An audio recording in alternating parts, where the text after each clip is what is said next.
Real talk. No bull.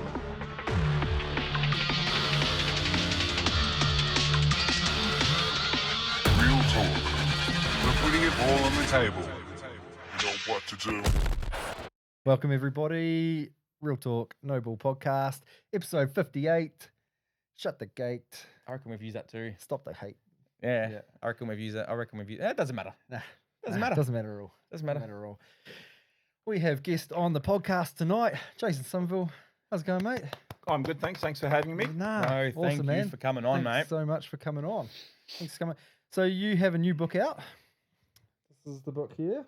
Yep, Undercurrent. Undercurrent, the hidden cost of going undercover. Now, you were an ex-policeman from the Queensland Police Force, That's correct. Yep, and you went covert I did. during your time in the police force, Yep. and this is the product. Well, part of it. Yeah, the product was probably arrests and things like that. But this Yeah. is this is what I remember from it. Yeah, No, awesome. And so this is going back to the 90s. that's correct. Was it? So yeah, Yep. So for all of you guys out there who saw Todd Maguire's episode, Todd Maguire was early 2000. You predate that. yeah, Yeah. that's correct. No, awesome. So we're going deeper. Underbelly. Well, so I was if he spoke about some of the changes and some of the things that had been put in place, Yep. that was because of my group. Yeah. Okay. Cool. Sweet. Cool. Oh, awesome. It's good, like a prequel. Yeah. Yeah, we're doing prequel. prequel. We're like fucking Star Wars, Whoa, baby. hang on. Whoa, Dino, what's that? Another camera. Oh, yeah.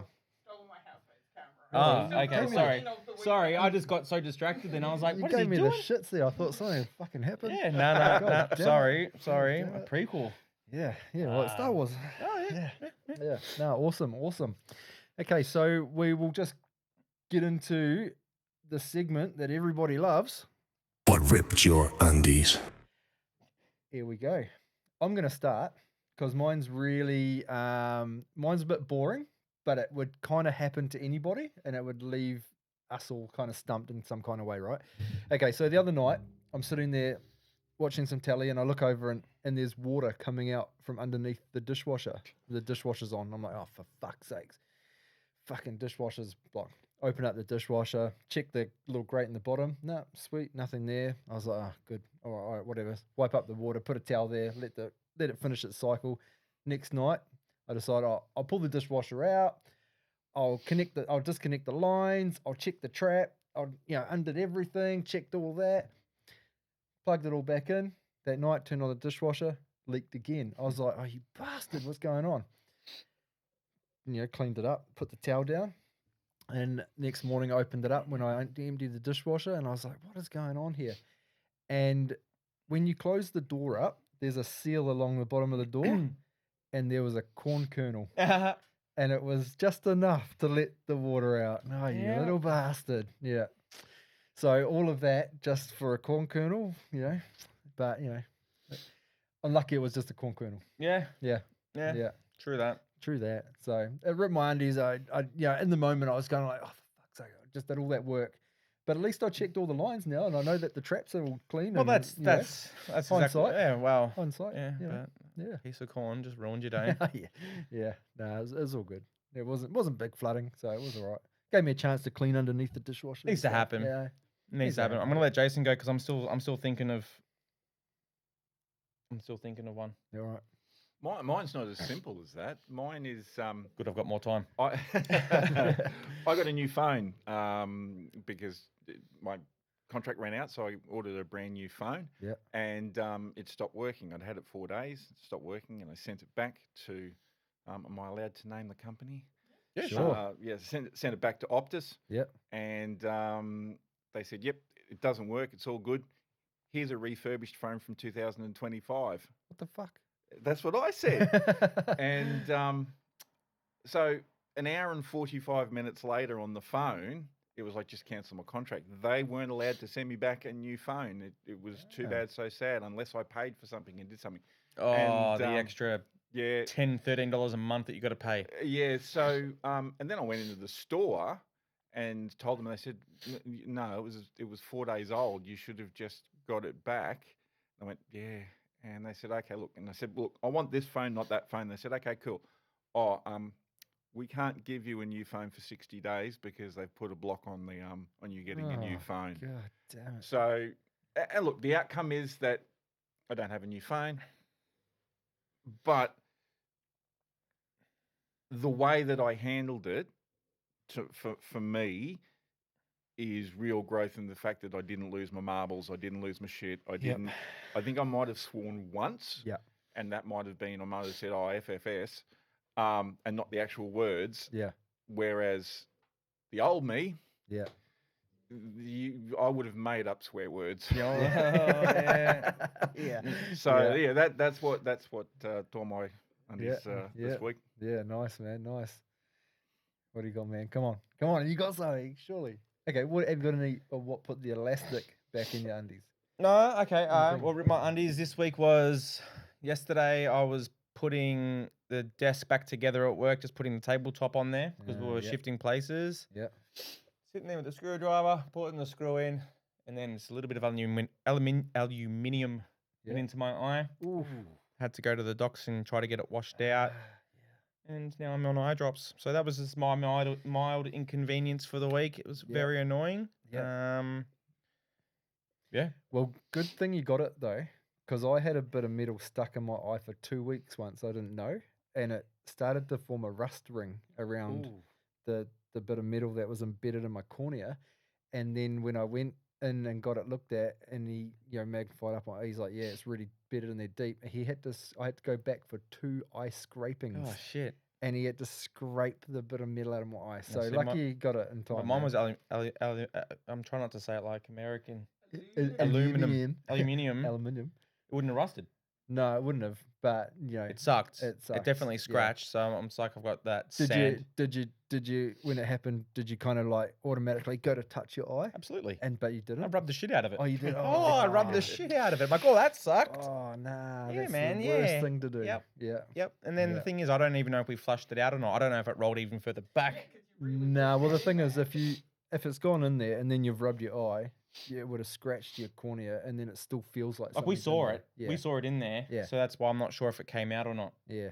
So I never Yeah. saw it come out. So did it Oh. ever leave? I don't Oh. know. Your body's absorbed. Oh no! Well, again, aluminium. If I go into an MRI or one of those donuts, Yeah. it's not going to come out of my eye, is it? Nah. Because it's not magnetic. Nah, it's not magnetic. Nah, you'll be right.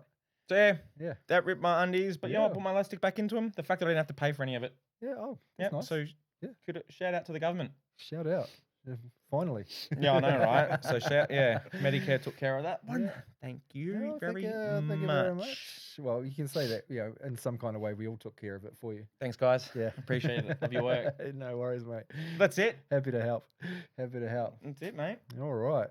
So let's crack in. Let's do it. Let's crack in. I'm excited about Yep. this one. Yeah. Because I've almost finished Donny, Undercover Cop with a Death Wish. And then I'm going to get straight into this one. I did have a book about Alcatraz lined up. But I'm Push going that to the to side push now. that to the side. Yeah. I was just given it by an old mate of mine, an old plaster at work. He was getting rid of a whole bunch of books. And he's like, "Oh, you like any books here?" I was like, "Oh, that Alcatraz one looks good. I like that." Yeah. So, awesome, man. Awesome. So, grew up in Brisbane. Grew up in Brisbane, in Ferny Hills. Yep. Yeah. Yeah. And been in Brisbane all your life, obviously. What? Yes and no. Living. Yeah. I've sort of lived. When I was a police officer, I lived all over the state. I went to Cairns. Yeah. I've lived in Mount Isa. I've lived in Logan. And Sorry. since I did it twice. Oh, two duties. Yeah. I've also lived in Melbourne, and I've lived in China, and I've lived in South America. Yeah. Awesome. Awesome. And growing up, did you ever have any aspirations to be a police officer? No, No. not one. In fact, See, this seems like a bit of a common trend here, eh? Like, I don't know. I talk to a lot of people, and they end up being police, but they never had the aspirations to be a police. So, how do you find yourself as a police officer, but not having the aspirations to be a police officer? for me, I had been excluded from university. Okay. I think is the word they used. I wasn't kicked out. Yeah. I was just excluded for a semester to get my shit together. Okay. So I went and got a job, and I sold office equipment where you pick up the phone and you say, "Hi, blah blah blah blah. Do you need a?" Back in those days, I don't know if you know, but the computers used to print out on the paper, the 3-ply paper with the things down the side, and you had to then pull it apart. Well, there is machines that did that automatically. They were called bursters. Okay. Which is what they did. They burst the paper. So I sold that sort of stuff. And I went, you know what? This is as boring as shit. And I was at home one night, an ad came on TV. It was late at night, and it said, join the police. And I went, all right, I will. And that's the whole reason I did it. Yeah. And then you made it in. Yeah. I did, Yeah. actually. I don't think I did straight up. Yeah. The day I went for my interview in the police station, the local coppers at Mitchelton turned up at Mum's place because I hadn't paid a speeding fine, so I had a warrant. So Mum said, "Oh, he's at the police station being interviewed." And I said, "Oh, just tell him to come down, or we'll get him at station duty, one of the two." Yeah. And I don't think I made it through, but then I got a phone call saying, "Hey, they took 400, so the chances were going to be half and half." But I didn't get a phone call until like January to say you're starting in a couple of weeks. Yeah. So, Yeah. And Okay. how did you find police college? Was it? it was fun. Yeah. So when I went through, we were the first of the Fitzgerald new breed, they called us, the first 400, or as the police called us, Muppets, most useless police personnel ever trained. So we had to go to uni 4 days a week for the first 6 months, Okay. and then the academy 1 day a week. And then after that, we had to go to the academy 5 days a week for 6 months. So what was at the uni that you couldn't learn at the academy? Uni things. No, like I always thought that it was you just go to the academy and that's where you learn everything. Well, look.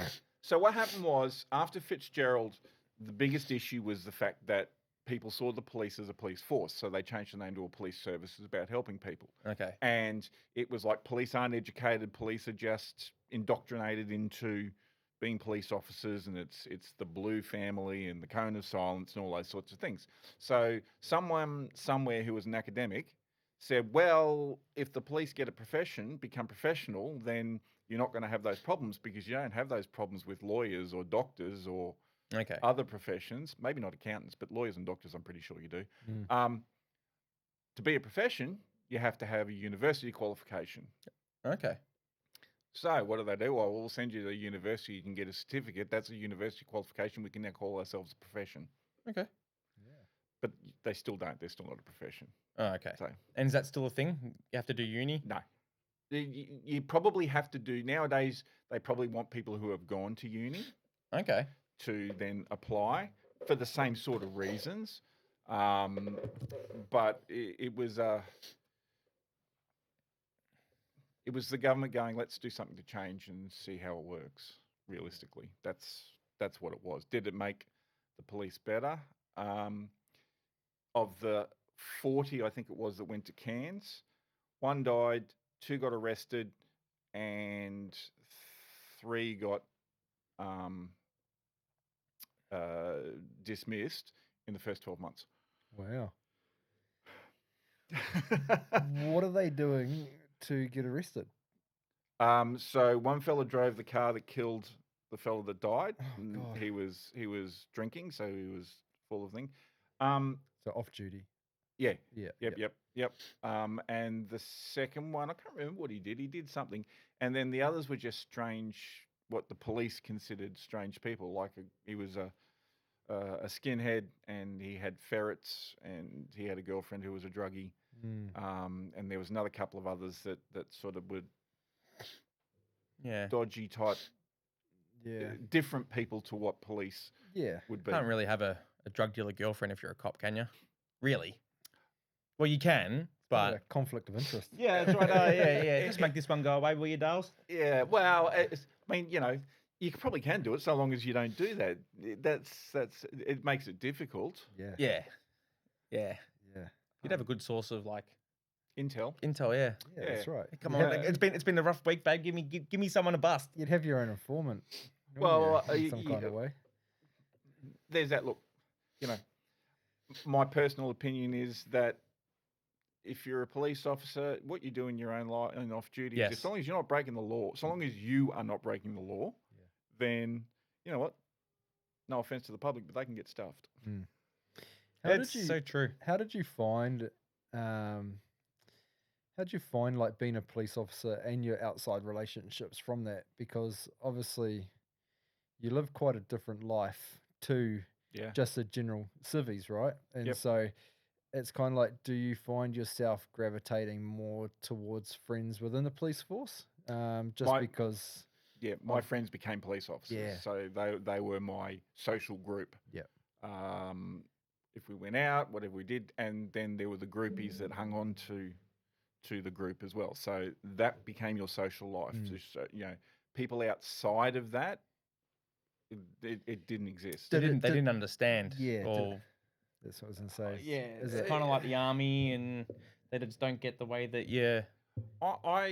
Yes, but looking back at it now and being outside, I think it's more a self-protection thing as well. Okay. Yeah. From the group that they don't understand is almost like an excuse to not be friends with people outside the police. And it probably goes back to what I was talking about is the drug dealer girlfriend. If you're with the wrong crowd, that stuffs up your entire career, so Yeah. to speak. That's right. And, you know, you've also then got people that ask you dumb questions. Like I've got a mate of my brother's who we've known since high school.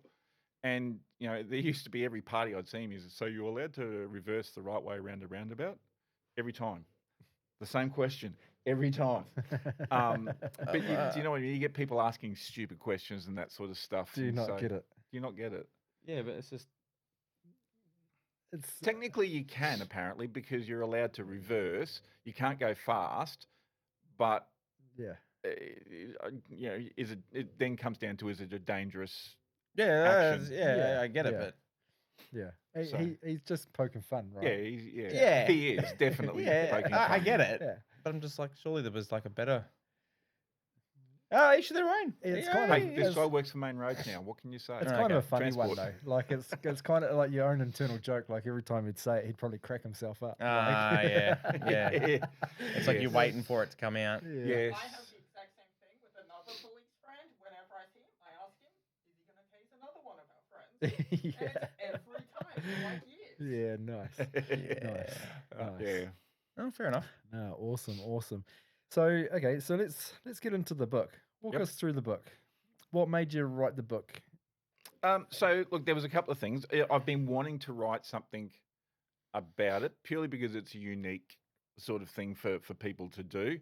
And you've got the famous Donnie Brasco, you've got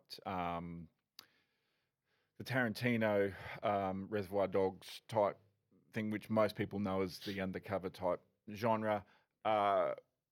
We've had a few undercover police officer write books about their time.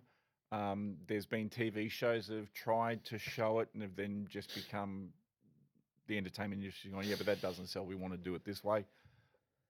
And I really wanted to get it out. So I just didn't understand what to do and how to do it. And it wasn't until, and we'll go into this later, I'm sure, but it wasn't until I sort of realized that I had an issue with PTSD. Well, no, let me rephrase that. I had an issue with PTSD-like symptoms that worked that out, that my mind went, okay, this is what you're going to do, and it freed my mind up. And now that could be the medication I'm on. You know, it's as the doctor said to me, it's like putting RAM into a computer. It frees up your mind. But I just went, okay, and then I just wrote it, and I had all these pieces of paper on the table and went, oh, I can put that chapter there and that chapter there and that chapter there. And I actually turned it into a podcast to start with and did 20 episodes. I'm still getting 500 downloads. When I did it, my then girlfriend said, oh, you might get one or two. I said, I'll be happy if I got 10. I think, I stopped it at the end of 2024. and I'm still about 65,000 downloads. What's the podcast? It's called Whisper in the Shadows. Okay. But you don't need to actually listen to. Well, there are some interviews with other police and things like that, but it's basically the scripts that I wrote. I've turned into the book, so you can read it. Don't And- listen to it. Read the book. Read the book, yeah. Yeah. And they've then taken the book, and there's some Australian actor who's going to do the turn it into a what do you call it? A listening book. Audiobook. Audiobook. Thank you. Yes. Yeah. Awesome. Nice. So, but yeah, so I wrote it, and it's basically me just telling what I did, and then talking about looking back now how it actually affected me. Yeah. And how it affected my then wife, and how easy it is to lose yourself and become someone else. Yeah. And you can see why people turn to the dark side when they're doing Undercover. Part of it is because of the psychological profile, but part of it is because you become this person, and it's just more fun. Yeah. It's kind of like that saying, fake it till you make it. You start faking it, and then all of a sudden you start becoming it. Yeah.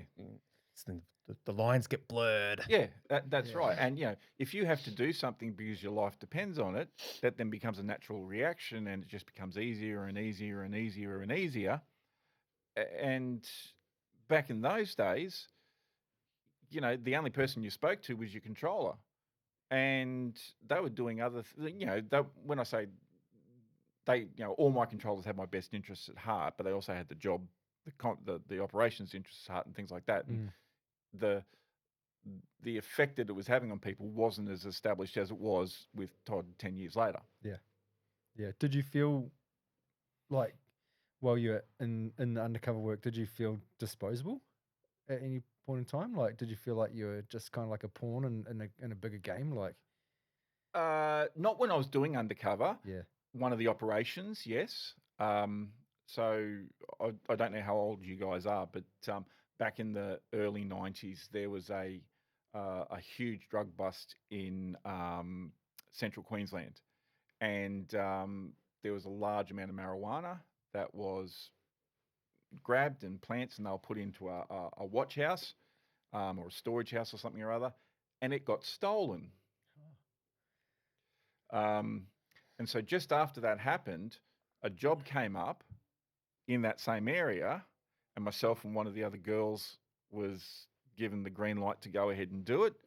And then it got stopped by an assistant commissioner to say, no, we're not going ahead with that job. Inside job. I look, I'm not casting any aspersions, Alleged. but you sort of sit there and you think to yourself, and that's, when that happens, you sort of go, yeah, okay, that, are we really serious about this, or is this? But my control, I had complete faith in my controllers that they had my best interests at heart. Yeah.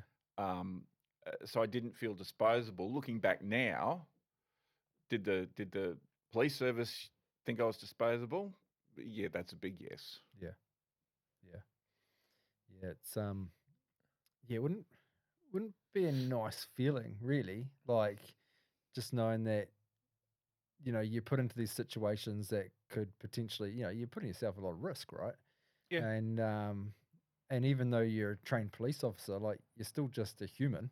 Yes. And you're still taking on a lot of risk. Yes. Yeah. So, what got you into the undercover work in the first place? Talk us through that. So, how long had you been in the police force before you went into the undercover stuff? So I got sworn in 91, the end of 1991. Okay. And this was 95. Yeah, 94, 95. I'm just got to double check that. Yeah. So I've got to thank my ex-wife for getting me into it, really. She was my fiance. We were out drinking. We had an argument at City Rowers, which is no longer around, but most people know what City Rowers was. jumped in a cab, gone home. You know, cabbies back in those days, how was your night? What's going on? You don't look very happy. I've, had a fight with the missus, blah, blah, blah, blah. Oh, do you need something to sort of pick you up? Now, I was 24. I looked like a copper. You looked at me and you would go, if you had a preconceived idea of what a copper looks like when they're not in uniform, Yeah. that's how I looked. Yeah. I was wearing a polo shirt. I was either wearing a polo shirt or a chambray shirt with rolled up sleeves, blue jeans, and in my back pocket was my badge. Yeah. Oh yeah. And my hair was short. I was unshaven. Instead of watch I to was, it. I was clean shaven. Do you know what I mean? Yeah. You just go, that guy's a copper. Anyway, so he said to me, maybe some ease or some speed, and I went, look, let me get your number and I'll come back to you. And I got him to drop me off, not at my house, but just around the corner, and walked home. And the next day I called the local drug squad and passed the details on. They went, yeah, thanks. And a week or so later, I got a phone call from the drug squad, which is the state drug squad. They said, hey, listen, would you be interested in doing a buy bust? And it was like, well, what's that? And they said, well, you call up the guy, you pretend to go and buy the drugs, and just as he gives the drugs to you, we jump on him. Yeah, okay, I can do that. That sounds like fun. So I'd been an actor when I was at school. I wanted to go into acting. That's what I wanted to do. I did drama and psychology at university. Okay. Yeah. So I went, that sounds like fun. And so we did it. The police grabbed him. He rolled over and, he gave them the information they needed for other stuff. And then they came back to me and said, there's a course coming up. Do you want to jump in and do it? And I went, okay. My senior sergeant said, no, you're not going. I put in the application anyway. This was at Logan, so, we were short-staffed. And came back and I got on the course. And if you got on the course, you're going. Yeah. Because that's one of the areas that, has priority over anything else, I guess. And I went and did a course. And that was 4 weeks. The ironic thing is it was at the police academy. Yep. So you've got, I think there was 15 of us learning how to not be police officers, Yeah. rocking up to the police academy every day. Yeah. So like your love of, sorry, not put words in your mouth. So like the acting, so that definitely drew you to it, you reckon? Wanting to be that actor? Look, that's probably Drama? that's probably the way I justify it to myself. But it was the thrill, and it's this is a cool thing. And Yeah. if I say to people, hey, I used to work undercover, they're going to go, oh, that's pretty cool. Hmm. Or they're going to go, did I sell drugs to you? One of the two. Yeah. Yeah. Well, Yeah. undercover work, it seems like the way I'd want to go if I was ever, which I can't. But- What, busted? Or being a police officer. Being a police officer, Oh, I'd want to okay, be yeah. undercover for sure. Yeah, okay. Yeah. I wouldn't. Yeah, actually, maybe I shouldn't. But anyway, it's never gonna happen. No. I tried to get into the police force. I couldn't get into the police force because I was arrested at a young age, and when I tried to apply, they said, "Nah, you've been arrested." And I said, "Okay." I mean, it probably wouldn't make a difference now, but back then it was still only a few years after being arrested that I tried. I think 10 years is sort of what they look at, depending on what, like if you've murdered someone, and it's Nah. probably no. But I smoked a police officer in his commie in my RX-7, and he didn't like that, and he hunted me down, and he dragged me out my window and arrested me. And so was that me? No. no, this was back in West Auckland. Back okay. in NZ, Oh, that'll do it. Yeah. No, that'll probably. Yeah. That'll do it, was mate. Good time in my life. Look, and for those sorts of things, should that rule you out from my personal opinion? No, because you've learnt your lesson. You got pulled out of a window and probably got given a bit of a touch up as well at the same time. Life experience. He was all right. Yeah. I kind of laughed at him, and he didn't like that either. And so, yeah. That's what Yeah. like. Do police officers now? Because I had a friend who tried out once, and it was like he gave some honest answers about drugs, and has he ever tried it? And he was like, yeah, and that obviously got put against his name. But it's like, well, that's like kind of, I'd want the police to kind of have a bit of life experience in that kind of area. Do you know what I mean? It's interesting because I agree with you, and I think that if the police service believe that there aren't police that partake in prohibited substances, Oh, mate, I know plenty. then they're in denial. My personal opinion is that certain drugs should be decriminalised, and because let's make money out of it. Let the government make money out of it rather than Yeah. So anyway, Yeah. that's a different thing, and it also makes it easier. We to could treat. almost do a whole nother podcast. Oh, It also yeah. makes it easier to treat Yeah. substance abuse and That's that sort right. of stuff. If That's it's decriminalised, you then have the power to be able to, or the money to spend That's right. on doing it. Anyway, that's Listen up, government. You can make money off it. Well, I mean, Portugal's the case study, isn't it? It's right there. yeah. It's right there. It's laid out. Yeah. Anyway, Anyway, we digress. we digress. Yeah.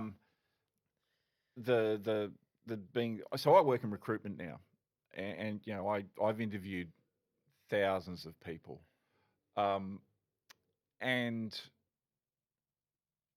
you can be too honest Okay. when there's telling people what they need to know, and then there's telling the truth.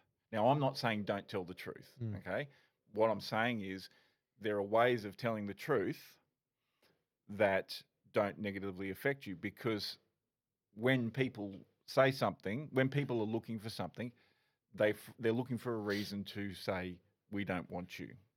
So you don't give them that reason. I remember interviewing a fella. He had his resume was brilliantly written. He was a direct sales person. He ran his own company. He was making 6 figures or 7 figures a year. He was running teams of people and all that sort of stuff. And all of a sudden, he had a 12-year stretch where he was doing things like laundry and manual labor and that sort of stuff. And I said to him, mate, what happened? He said, I was selling drugs and got caught, and then I went to jail, and that's what the 12 years was. I went, oh, well, no, I went, there's something about that honesty that is brilliant to me. I thought, the way you've packaged that up, he created a 7-figure business. Yeah. It's just so happened it was illegal. And he was right. He could sell to anyone. He was a great salesperson, but people weren't going to take him because of that. Yeah. And that's what I'm saying, that being too honest about, have you taken drugs? It would be, I know people who have, but no, not me. Yeah. It's like, have you smoked drugs? I simulated when I was working undercover. Yeah. Yeah. When I was smoking a fair bit of the marijuana. Savage cabbage. Savage cabbage, as we like to call it here. Going for job interviews, it's like you got to pass the urine test, and it's like I'm clearly not going to pass that. It's like, oh, yeah, just went camping on the weekend, and someone passed one around, so I just had a puff. And it's the employees, the employers were kind of like, yeah, I get that, but like Depends on what mining you wouldn't get away with it. No, but like for my role, what I was doing at the time, it's kind of like, yeah, okay, he's a good guy. His resume is good. He stacks up. But yeah, okay. I'm sure they've probably done it in the past too. But yeah, don't let the truth get in the way. Well, yeah, and I'm not saying lie. I'm saying it's how you present the truth. That's right. Is important, and I bent it. yeah, well, yeah. There's, that's and let's face it, people who are hiring do it to you when you join a company, don't they? This is the best place in the world to work. Yep, no and you issues. get there and everyone's going, "Bye, we're leaving because it's crap." Yeah. So anyway, I digress. Yeah, no, it's true though. Awesome. So when you started into the undercover, what was your first assignment? What did that look like? So the first one was heroin. Oh, straight into it. Straight into it. So back in the early 90s, cannabis and heroin, was that a majority of the problem, or were you dealing with sort of like Heroin was a big problem. that entry-level methamphetamine as well? Like, See, I have a problem with this entry level philosophy of one drug leads to a harder drug leads to a harder drug. Yeah. I I guess what I mean by that is like methamphetamine was just coming onto the scene. Yeah, so around that ecstasy time. was big. So Yeah. I was at school. I left school in '89, and ecstasy was big then. Yeah. So was marijuana. At uni, ecstasy and marijuana they were the big Staples. yeah. Yeah. Heroin wasn't ever something that I'd come in contact with or anything like that, and so when they said your job's heroin, you're going into it. It was like, okay, so how do I pretend I'm a heroin user? Mm. Yeah, how do I pretend to? And so I had to learn about heroin, what it did to you, all that sort of stuff. I had to learn how it was sold, how it was packaged, how it was cut, all those sorts of things. Because if someone put it on me and went, nah, it's like Yeah. You snort it. Yeah. No, I smoked it. That was my thing. Yeah. I chased the drag, and that's why I didn't have track marks. Yeah. Because I was doing something else that required me to be clean, sort of stuff. So that was bought. That was They went, okay, yeah, I can see that. That was the story. That was the story, and people bought that. But you literally, I literally had to learn a new language. Yeah. Yep. Yeah. Which wasn't as easy as it sounds, because you're also in a pressure situation where you think if I say the wrong thing, someone could sort of do something, and to the point where the people I was dealing with, and again, this is in the book, so I won't give too much away, but the people I was dealing with, I had a car sit outside my real house that I'm assuming was one of my dealer's sons. Huh. To see, because I'd gone and stupid me had gone from Redbank to home at Oxley and dropped off to see the dogs and do whatever. So they must have followed me. Mm. And Well, it's kind of like a pop quiz, really. Like you can study all this stuff and know it all, but when it gets sprung on you, Yeah. like when you're in the thick of it, you go, you like, did you draw mental blanks? Like I've studied heaps and I've learned heaps and I'm good at what I do, and then all of a sudden I get put under the pressure and I'm like, 1+1. I improvised. Okay. And I guess the acting background gave me that, because I used to do the school musicals and things like that. Now I never had a singing role, but I had all the speaking roles. And there's nothing worse than standing on stage in front of 100 people. I don't know however many people go to a school musical, and standing there and going, I forgot my line. Yeah. And so it's just something you learn how to do. And so it was improvise. And you just make shit up. Yeah. Yeah. Well, that's it. And then you have to remember the shit you've made up. Yeah, because you could come up with your own term and go, that's just what I call it. Yeah, that's right. That's what I do. Yeah. Okay. And, Well, you haven't heard that before. Yeah. and people will go, oh, okay. Okay, rookie. Yeah. Yeah. It's funny. People are gullible. If you tell them something and say it with enough Conviction. authority, Mm. they'll go, oh, okay, I'll believe you. Yeah. Yeah, that's right. That's right. And so how did that first assignment go for you? I can still remember the first buy, and I was scared shitless. Yeah. Because I had an informant with me who was completely and totally unreliable. Yeah.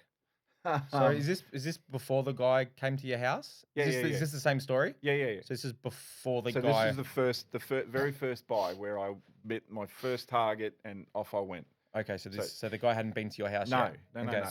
So how did you go from being clean cut to being a user? Well, so what did that look like? in my case, I was lucky that they gave me a call and said, you'll be coming in, early 1995, and I went to Melbourne for the World Police and Fire Games and did sailing and broke my ankle. Oh. So Okay. I couldn't do anything for 6 weeks. Yeah. And so I grew a goatee beard. I started growing my hair, so I looked a little bit different and that sort of thing. Yep. So my first job wasn't actually a drug buy. My first job was a cell job where I Okay. went into a cell and got with a double murderer and got him to tell me that he did it. Yeah. Wow. That's pretty. That'd be pretty. That's pretty sketchy, knowing that he could just Walk take your life. walk us walk us through. So you've gotten the information, but Yep. take us back to the start of that. How do you even get to know that guy in the first place? In the cell. Oh, so you're in Oh, the you cell. were in so the you're- cell. they- Is that they've- what you're talking about? The Oh, just double take us to- murderer? Oh, so Yeah, so they've put you in jail. Yeah, Yeah. So what happened Oh. was he killed 2 people in Melbourne. Yeah. And he stole a car and got picked up on the Gold Coast. 'Kay. And they put him in the cell and they'd had him all day and they said, listen, we need someone to come and see if you can get a Oh. confession out of him. Ah, So I got put in the cell. I was still on crutches. Yeah. So I've sort of hobbled into the cell and sort of sat there and I've got a tape recorder going and I'm sort of going, and it wasn't until afterwards that they told me he had like 2 black belts in Taekwondo and all that sort of stuff. And he was a martial arts expert. You rip your heart out. Yeah, that sort of stuff. Yeah. And so I'm just sitting there and it was like, I said to him, mate, what are you in here for? You didn't have to, you don't have to tell me if you don't want to, but what are you doing here? He sort of said, did you see all that stuff outside? Because there was like a big scrum of media people. And I went, yeah. He said, yeah, that was for me. I said, oh, shit, what'd you do? He said, I killed someone and killed someone else. I went, fuck, that was easy. Ooh, Yeah. Sorry, I said, bugger, that No, was no, easy. you're Oh, right, dude, drop whatever language you want to drop on here. This, man, is please. real talk, no bull, mate. And I thought to myself, that was just too easy. So he, It lit within the first 5 minutes. He said, Yeah, wow. Okay. so no one could get an answer out of him, and then in 5 minutes you got him to say that he was a double murderer. basically, Yeah, okay. Is that some form of like sociopathic behavior that he what, probably on would my have? behalf. No, He no, thought no, I was- on he his thought I was behalf, a like- Fitted right, just fitted Because right in. here he is thinking you're just another Yeah, somebody he- who's been arrested, so yeah. he's talking up the ego a little Yeah, bit. it was, it was a puff out the chest. This Yeah. is who I am. Yeah. I'm in charge of the cell type of thing. Yeah. Now, look, he'd been interviewed for 8 or 9 hours, so I can't say he didn't. Yeah. He didn't confess, but I don't think he sort of admitted it that freely in regards Yeah. to them that- and because that- my evidence was crucial to him Yeah. getting. So once you had the testimony from him, Yep. then how long did you have to sit in the cell with him? Well, here's the thing. So, we were expecting 3-4 hours worth of me sitting there and Yeah. talking to him because he'd clam up. So I've gone, oh, okay. Oh, because you've got people listening. People No, listening? what- no, oh, no just one's listening. recording. I'm just recording. Yeah, okay. Just So I recording. had to yell out and say, hey, listen. The phrase was, when do I get my phone call? Yeah. It was, when do I get my phone call? And so old mate's come down and let me out. And I've gone up to get the phone call. I said, here, listen to this. I went, oh, shit. And they said, well, go back and see what else he'll tell you. Ah, So I did. Yeah. He didn't really tell me a lot. He did tell me how to fix my ankle and how to make sure that I was, going to get the ankle better so I got full movement and all that sort of stuff. Now, I didn't Nice. listen to him and I should have. silver lining. But he sort of didn't give any more detail or anything like that. It was pretty much this is it. Oh, I think I okay. spent another hour or 2 hours with him or something or other. They ended up bringing him pizza and I said, and they said, right, you're out of here, off you go. And that was it. I was out of there. Right, job well done. How Pat do on you the back. how do you just stay so calm and stone faced when someone's just admitted to doing it so casually? Like, do you Inside, I literally went, I literally went, fuck, did he just say that to me? yeah? But I don't know. You're taught to do that, so that's what you do. It would have been, there must have been some look of shock on my face, because if you didn't have any look of shock, it would have been, you knew I was going to say Yeah, that, but okay. Got to give a little. yeah. So because I was genuinely shocked, I didn't think he'd tell me, and I've not had anyone confess murder to me before. Well, even as a crim, like if somebody just pipes up and says that to you, you'd kind of be like, "Oh shit, damn, Yeah. bro." Like, Yeah, it's fuck. yeah.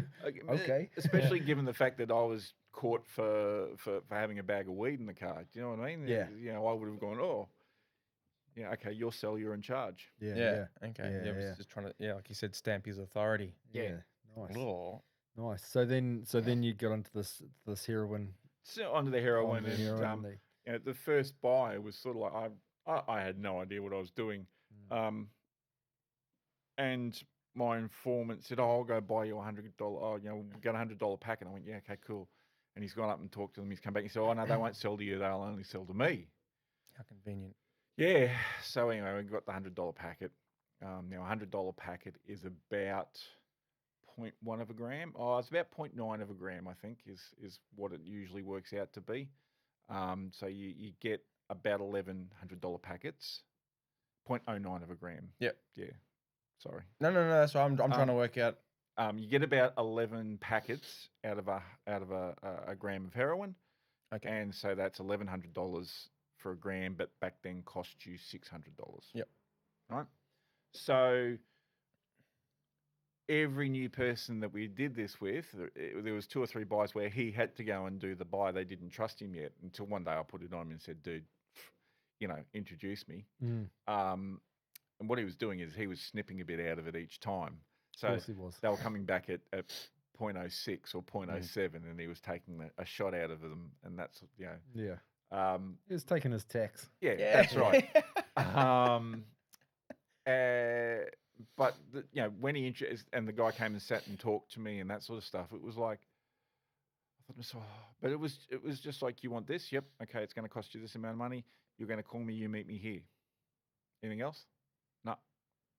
That's it. That's it. Okay, bye. Yeah. There was no. You had to prove. Nah, it was here you go, thanks. Now that was easy. I did have buys where it was like, I don't trust you, or I don't do this, or I don't do that. And I come back to that whole, people are gullible. If you tell them something with enough authority, they'll believe you. And he was like, "Are you, one of the guys said to me, 'Oh, are you a copper?' And I said, 'Do I look like a copper?' He said, 'No. Now, unfortunately for that fella, he'd been arrested twice in 2 other operations whilst he was still selling to me. And he said, 'Oh, okay, well, now you've said no. If I sell to you, it can't get used.' That's what my lawyer said." It was like, "Oh, can I use that?" He went, yeah. I said, "Good." He said, "Oh, yeah, you're not really a copper, are you?" I said, No. With the tape recorder recording it the whole time. So that's obviously false. Well, no, I was a. Oh, yeah, no, it is false. No, yeah. yeah. Yeah. No, it's not true. Yeah. Yeah. So how does just talk me through like the whole, I guess, being an undercover cop. Mm. Some would see it as like entrapment. Okay, So talk us through that, because that seemed to the law. Yeah, well, because I guess when we put up the clips from Todd's episode, a lot of people came back and said, "Oh, fucking undercovers are scum. They just entrap people." And my thought process is, well, if you're not doing some criminal activity, then you're not going to get busted. Yeah, by don't do the wrong thing. An undercover cop at some point, right? Well, but yeah, there is that. what's this whole like? What's the laws around entrapment when it comes to undercover work? Back when I did it, and I can't speak for now. For now, yeah. But back when I did it, the way the drug legislation was written was that there was no such thing as entrapment. So if someone came to you and said, "Hey, I'm looking for this drug or that drug or whatever," and you said, "Hey, yeah, I can get you some," and you went and got it, that was a you thing. Yeah. That wasn't entrapment. It was just the way the legislation was written, that they removed that asking for it to be a defence. With everything else, it is a defence. So I did a property job as well, where I met some guys who were ripping off houses and selling the stolen property. Now that's a different ball of fish, game altogether. Yep. Whereas I couldn't say to them, "Oh, I want a TV," because if they went out and stole a TV, then I've coerced them into doing that behaviour. Whereas if they came to me and said, "Hey, I've got this TV, do you want to buy it?" I could then say yes or no. Yeah. Which got really interesting, because I used to get phone calls at 2:00 in the morning. "Hey, we're in this house. What do you want?" I was like, "Dude, it's 2:00 in the morning. Don't fucking call me. Yeah. You just come and see me when you've got what you've got." Yeah. Because if you even start to go, "Oh, what is there?" or anything like that, You're planting it. yeah.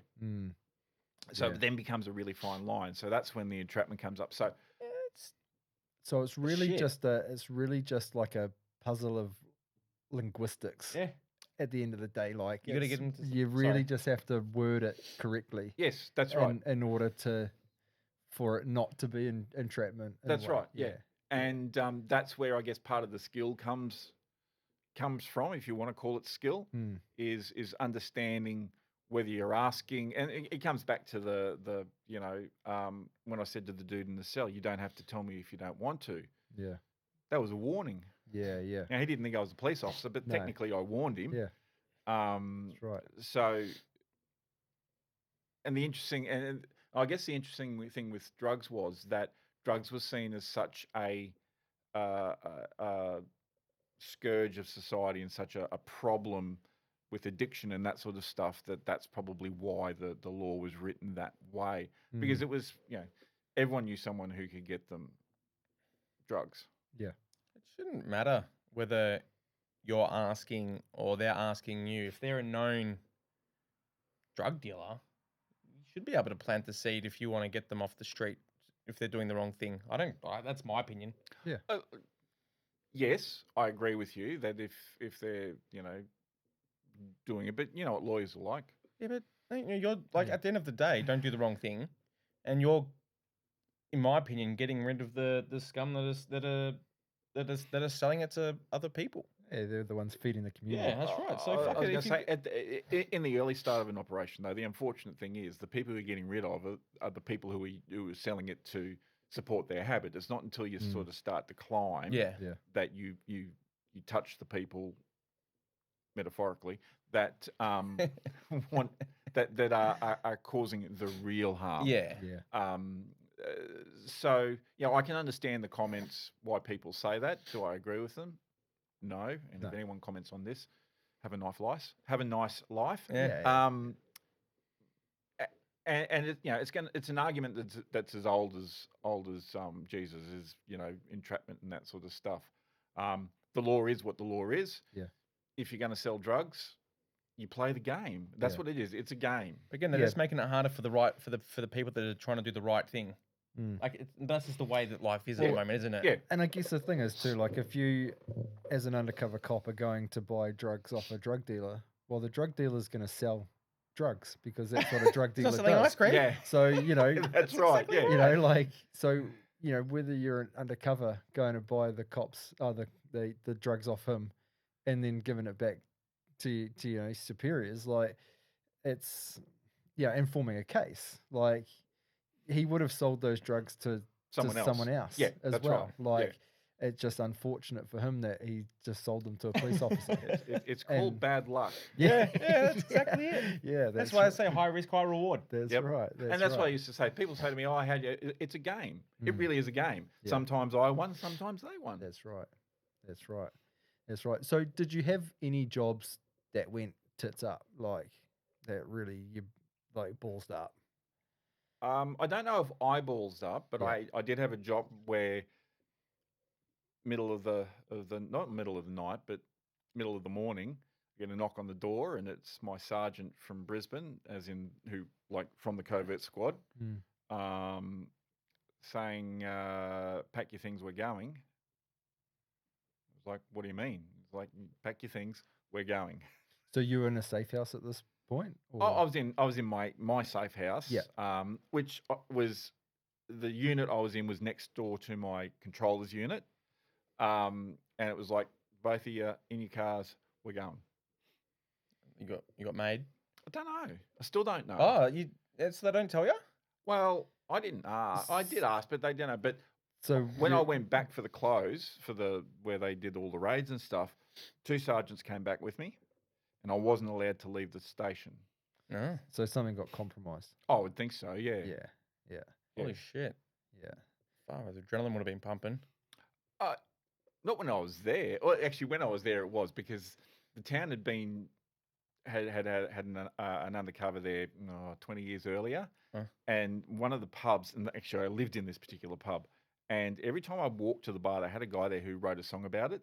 And every time I walked to the toilets and walked past this dude, he was singing the song, and he would spit the word out, and then there was this bloody narc. And it Yeah. was always when I walked past him. He knew. He knew. And so that put me off a bit. But the guy who was my informant, you know, he, he was just he was all over the place. He was as paranoid as hell. Um, and we were trying to deal with the bikies, and I don't know whether that's what happened, whether he's gone, you know what, I can't do this anymore, I'm going to tell them what I've done, or what have Or- you. But whatever's happened, it was like, you're both out. Yeah. How do you trust the informants? Like, Yeah. because obviously they're running a very fine line between two different worlds. Yep. And like, so are they in a position where it's like, you help us or else you fucking going in jail?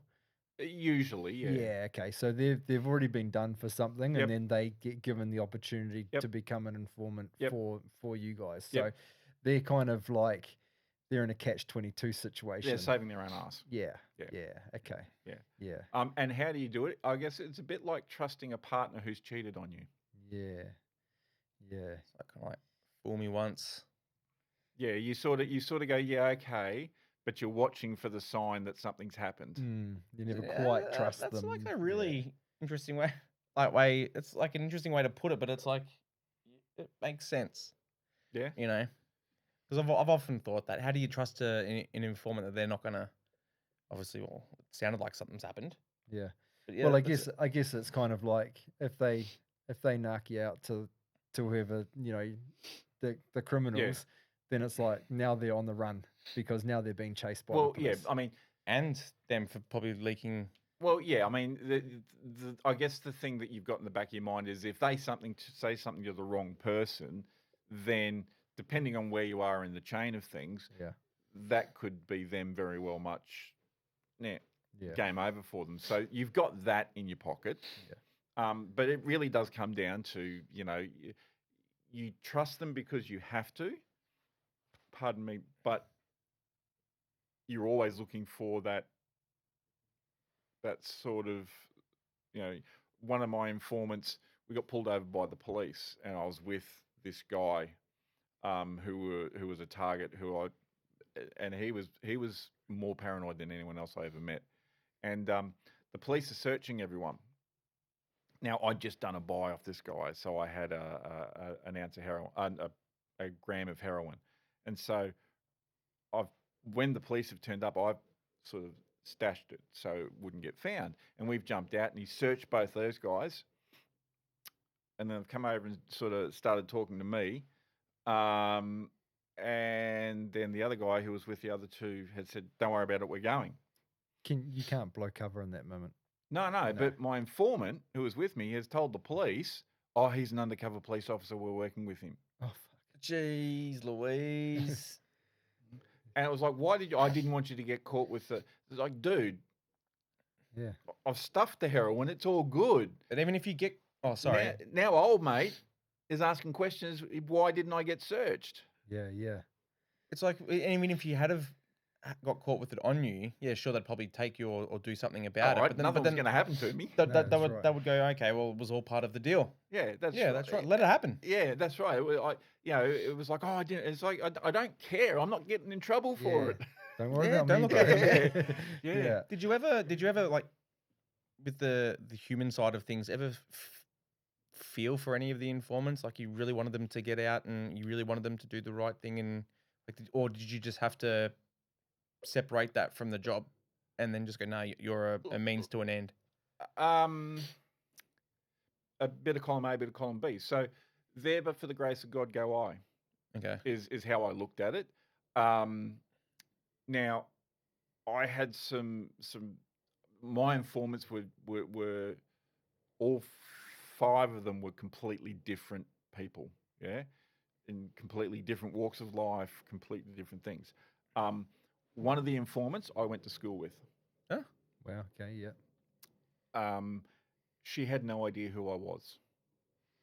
Oh, even from okay. She had no idea that I was Jason Somerville. And did Surprise. you guys didn't know each other at school, or you Yeah, knew her? I was a prefect, and she would come through my gate every morning and every afternoon. And every morning she would have something wrong that I would chip her about, and every afternoon she would have something wrong that I would chip her about. Yeah. Yeah. Yeah. And I even asked her if she knew my brother. And she said, no, I didn't know him, but I knew his brother, and he was a real CUNT. And I went, oh, that's quite funny. And she was talking about me. Yeah. Okay. Did she not remember you just because she was? She'd been using Yeah. heroin. Yeah. And she was drug fucked. Drug fucked, yeah, basically. I mean, okay, so I was bald. I had a goatee, I had my nose pierced. Yes, he I didn't looked look a little bit different. Yeah. And my goatee was, a decent size long. Because when I shaved my head, I thought, well, rather than grow my hair back, I'll grow my goatee long. Wizardry. It's easier. Yeah. So I didn't look like what I looked like at school. Yeah. But, and then there were some other targets that I got introduced to. One of the targets used to bully me in high school. And Did did you? that And felt I always good. said to him, I'm going to get you one Yeah, day. I was That feeling felt just good. about to say, and you And got I him? did. Yeah. Yeah. If only you had like a mask you could pull off and go surprise. Yeah, well, but they did. So it's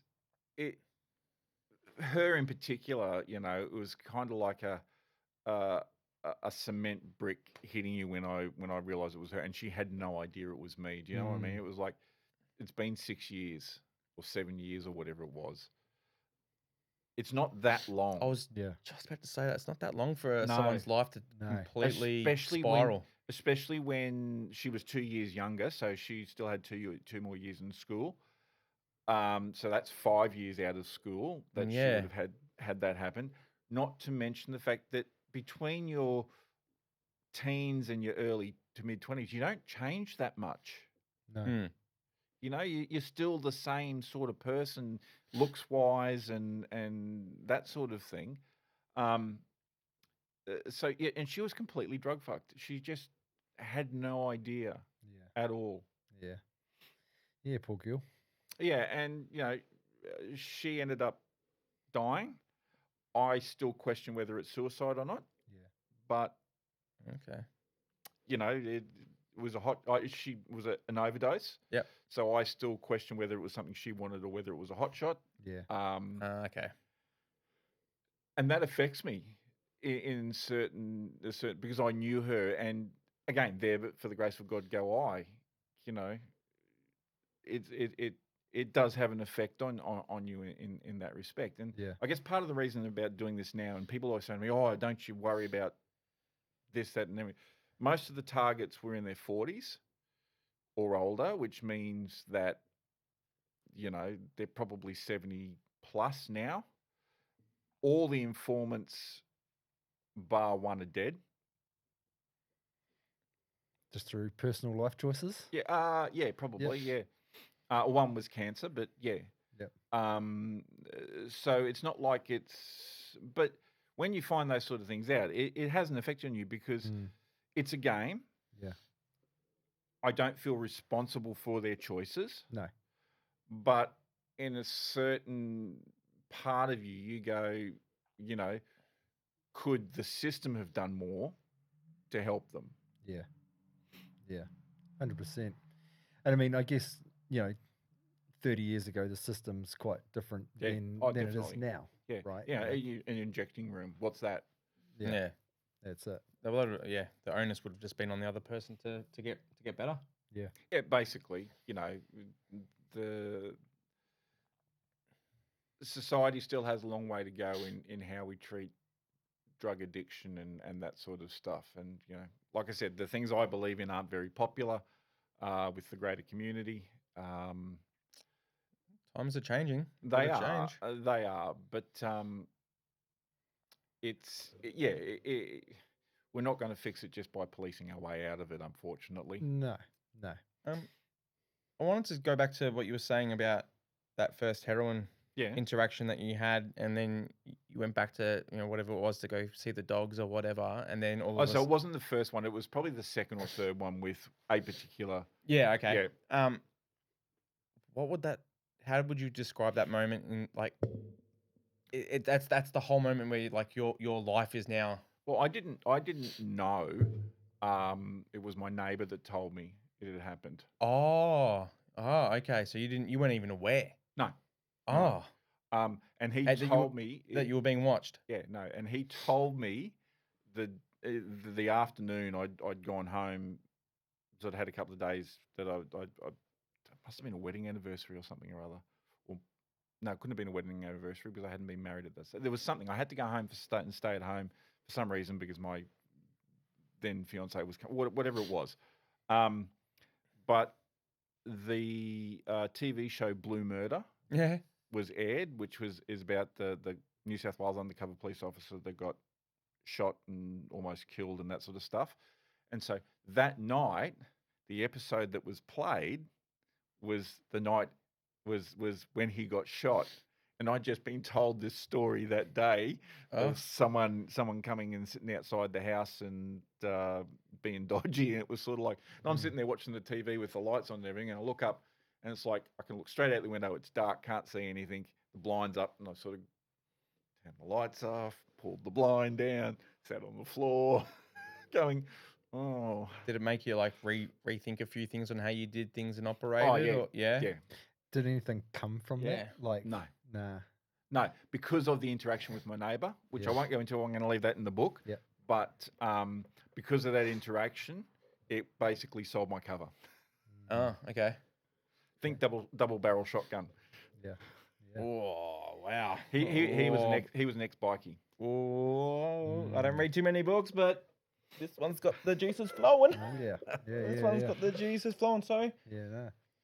So you had a missus at the your I fiance. I got married after my first.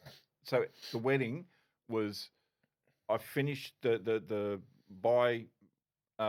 operation closed on the Tuesday, and I got married on the Saturday. Weight off your shoulders. Well, enjoy your wedding. Yeah, basically, yeah. Okay. So how does something like that? How did you break that kind of, like, I'll say, interaction to your then fiance? Like, did What do you you mean? about you being watched at home, and like, I actually don't know if I told her. I told her father. because like at some point she's gonna. I So, would've thought- she wasn't living there at the time, so she only lived there after we got Oh, married, okay. which didn't really make a difference because I wasn't there anyway. Maybe I did tell her. But then it's like, She had a flatmate as well. like, I don't know if I should be jumping into this part now because now I'm starting to ask things about, how it interacted with your life, Mm. like your personal life. I would imagine that would be pretty, like you said, let's see, you don't know if you told him though.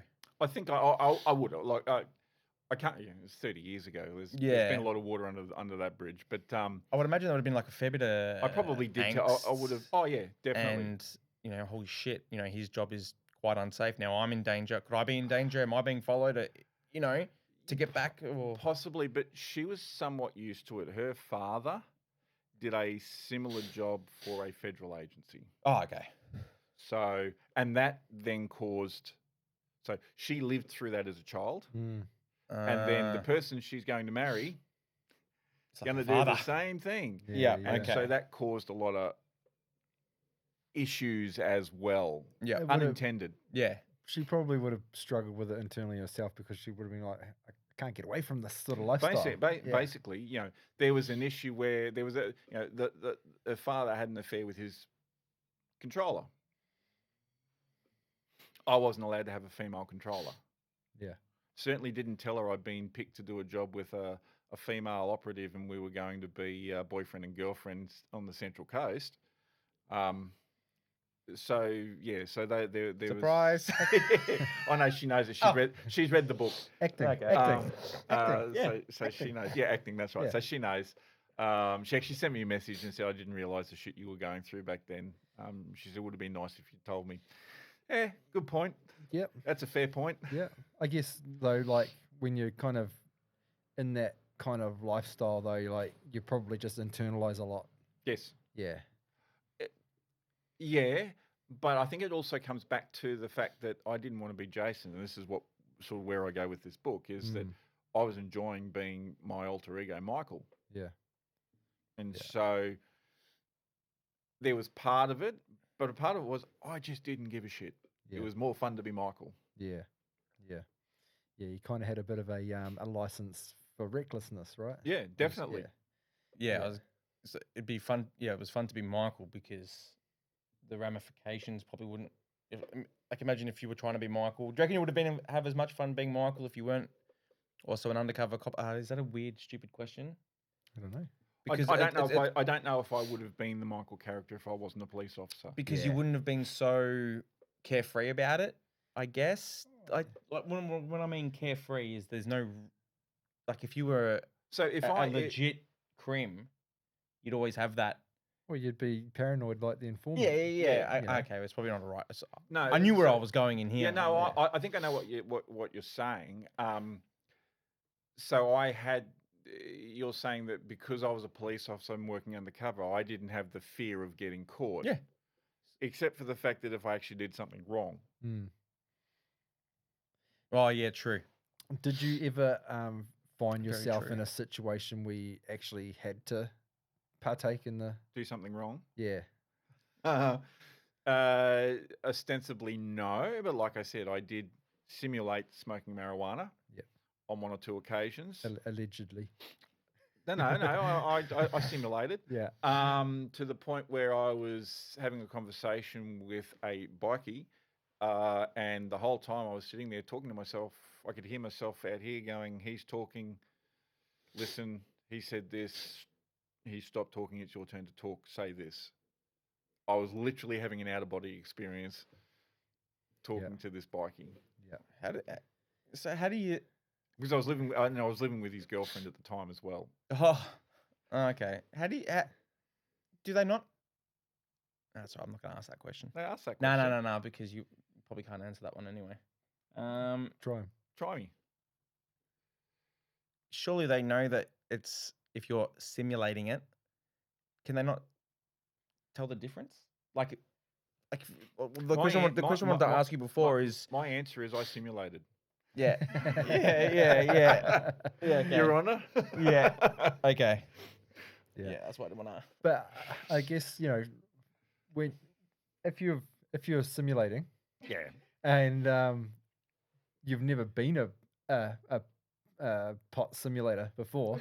I didn't say that. Yeah, okay. Yeah. Well, there we Yeah. go. Okay. My best friend got excluded from from school because he and a couple of mates took the afternoon off and were smoking marijuana at home.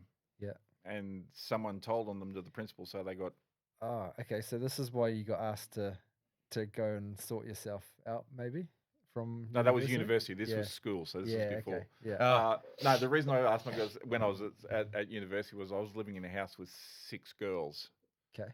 and they all had nice friends, and I was very rarely at uni. Yeah. Okay. Fair. Yeah, fair play. Fair play. Fair play. I Yeah. wouldn't have been either. Yeah. Yeah. To be fair. Yeah. Yeah. Yeah. Nice. And so you obviously were stationed around Brisbane a lot, but did you get out of you say down Central Coast for some work Central Coast? No, not when you had to have your girlfriend? Central Queensland. Oh, Central Queensland. Yeah. sorry. Yeah. Yeah, we didn't go there because they called it off. So the most I ever went to was Kingaroy. Okay. Yeah. But the rest was around. Yeah, the second job I did, second job I did, was where I grew up. I did a buy outside my mate's house that he grew up in. Yeah, wow.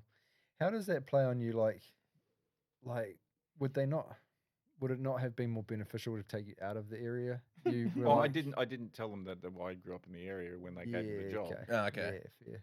I didn't even tell them that my informant I'd gone to school with Yeah. until after I'd met her. Yeah.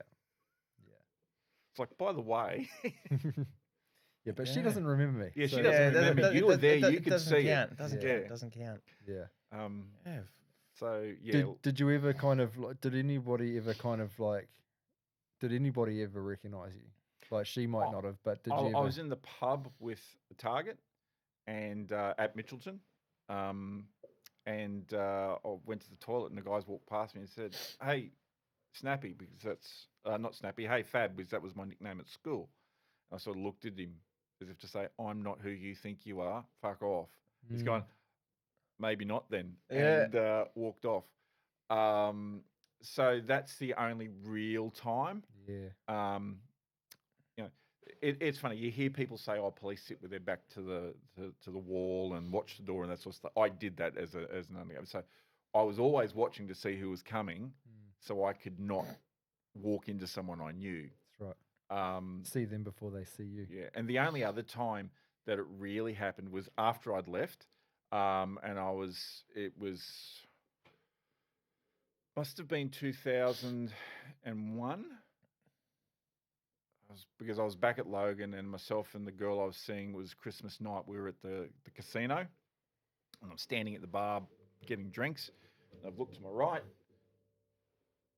and it was the brother of the target from Kingaroy, who I was trying to buy drugs off, whose father ran the hotel I was living in. Oh.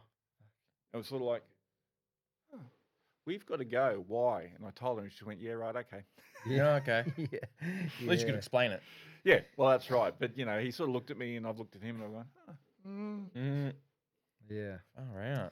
Yeah. Yeah. I mean, I guess in that moment, if he had said, "Oh, yeah, Michael," would have you fallen back into character for a moment? No, I Just just would have gone, who the fuck are you? Yeah. Okay. Yeah. Yeah. So, Yeah. and the reason I used Michael was because it was a name I was always going to respond to, for lots of reasons. So if someone had called me Michael, I would respond to it, but it would be in a, who do you think, like afterwards it would be a, who do you think you are type person. So it was one of those things that fake it till you make it. I think that's what we landed on earlier. Yep. And I guess the other thing was that at that point, I was an angry ant as well. So, this is coming into the PTSD thing, type of thing that I've been back in uniform a little while, and I was starting to become more aggressive and more angry. So it would have been a response would have been like old mate when he said, I killed two people, killed one person and then another person. It would have been the puff the chest up, rah, I'm not who you think you are type thing, rah. Because that's how I thought you had to be. Yeah. So we're going to, I guess we're going to start getting into the PTSD. Oh, you can keep talking about the undercover. I don't care. That's fine. No. I'm just, I go on tangents, man. So we'll probably go back and then Yep, we'll, that's go, fine. we'll go forwards again. I usually pull it back into line. Yeah. I'm a tangent person too. Don't worry Yeah. about it. That's why I had to write everything down when I did the podcast the first time. No. Now I've lost my train of thought now. Sorry. Damn it. It was No, you're along the talking about lines the of PTSD. Afterwards. Yeah, because you were talking about how you were back in uniform, and you were saying that. Were you going to ask about what was the integration process like? I had a couple of Yeah, and then it was also going to be based around what were the beginning what was the beginning of those signs of. Oh, okay. So integration wise, I had 3 1-hour psychologist sessions, where we basically discussed what was happening at home with my wife, and the consensus was go home, pack your bags, leave. Nothing to do with are you ready to go back to being a police officer? Yeah, wow. It was more about that. Mm. I rock up, so I finished up. How long did they have you in the undercover? I was there for about 2.5 years. So previous to my lot going in, it was an unlimited amount of time. Yeah. Then from when I went in, it was around 2 years. And I think they've changed it. I'm not sure when Todd was there, but they were working towards a 1 year period is what they were going to do. Yeah, it. Todd was It's 2 years. 2 years. 2 years. Yeah. So what they found was that after 2 years, it tends to fuck you up. Yeah. Well, yeah. Yeah. So that's sort of why they put that time frame in. So I've come back to uniform. I finished up, got my new uniform. I did a course prior to going back to the academy. Prior to going back to the thing, I did a course out at the academy. Got my uniform, turned up the first day. I was at Brisbane City. Senior sergeant said to me, you know, you're back now. You're just a burnout druggie. You know, I don't want any of you carry on and this sort of stuff. You're a policeman. You know, make sure you do it properly. This isn't all about, you know, letting people go and that sort of stuff. I was like, dude, I've never forgotten I'm a police officer. Yeah. Yeah, okay. It's like, you know, I did something for 2 years that's not what you did, but that doesn't mean that I'm a useless copper. Yeah. That's right. I mean, I was a useless copper, but that's a different story. It's not for those reasons. It's not for those reasons. That's right. And that's sort of like you come back and you go, all right, okay, so that's what you think of me. Thanks for that. So thanks for your. I guess it's kind of like, well, thanks for your service. Thanks Well, for it was more the fact that this is what the general police think. radio. Like, no, he was a senior sergeant, so he, you know, he was an older sort of person. Some of the younger people, they thought it was great. Tell us about it. Tell us some stories. It was, you know, but anyone who'd been 10 plus years, it was like you're just a burnout druggie. But you only simulated. That's right. That's right. But you've got to remember that they had issues where there was big stories where one of the covert guys, it's probably 5 years before me, became a heroin addict and was robbing banks in South Australia. Oh Yeah, shit. I heard about that. Yeah. Yeah. So, you know, there's A stigma Yeah. attached Yeah, to doing basically, that kind of work. but the other side of it is I can see how he went there, because we were talking about, you know, would you be like that person if you weren't a police officer? I can see how you become that person, because the line is so fine and it's so thin. You know, you talk about the thin blue line, but the line between being a police officer and not being a police officer is very thin. And when you're playing someone who's technically not a police officer, it's a hell of a lot of fun. And by nature of the psychological profile of an undercover police officer, you have that adrenaline sort of, Feeding. yeah, that you enjoy that sort of thing. It doesn't phase you. You get scared, but you don't get type. You know what I mean? So that step over the line is not a hard thing to do. Yeah. Yeah, it would probably be easy. Yeah. So when you've got back into the police force, and you've had your Service. service, sorry, Yeah. and you've had your 3 psychology sessions, Yep. which weren't really about your undercover work. Yep. It was kind of like, so you just thrown back into the work and just expected just to And my first shift be back, Jason the cop. I had a trainee with me. Oh, awesome! Thanks. Jeez, give you some time. I was the senior person in the car. I was like, righto. Yeah, I haven't been here for a while. I mean, I had a sergeant who was my mentor and had, but for whatever day he couldn't do it, so I went off with the trainee. She'd had been there for 9 months. Yeah. And I think we had a car accident, a dead body, and something else that was pretty serious on the first day. It was like, welcome back, and it was a Sunday. Yeah. Wow. Far out. So they didn't just throw you onto some kind of admin role. No, Just no. to reintegrate you a little Oh, bit. look, the police are always short-staffed. Yeah. So, you know, if you're going to put someone in an admin role, don't have them back. Yes. Yeah, okay. It's that sort of thing. Now I got to choose where I wanted to go back, and I chose the city and that sort of stuff, because I wanted to do real police work and that sort of thing. But yeah, being thrown back into it is you don't forget how to do it. You just have a different opinion on people. Yeah. Yeah. Perspective's changed a little bit. Yeah. Was there like a bit more leeway, you reckon? No. No? It's a little bit less leeway. Ah. for example, we were at the casino one night. We were like, it was night work, and the guy had been kicked out, and he was arguing to get back in. We had a constable with us, and we used to call him Constable Care, because he'd been to uni, he'd done a degree and all that sort of stuff. Then he'd Professional. gone through the Professional. academy. That's right. And so, old mates arguing with the bouncers, and we gone, hey, and you can't. And we walked off, and anyway, this young cop is standing there talking to this guy. 10 minutes goes by.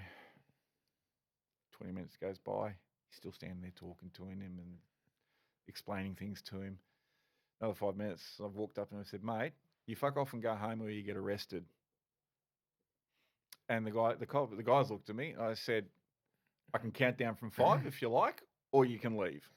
And so he left. And the young fella said, oh, that's not how you do it. It was like, dude, we don't get paid to stand here for 25 minutes listening to his life story. No. He's not allowed to back in. He goes home That's it. or he gets locked up. It's that simple. Yeah. De-escalated.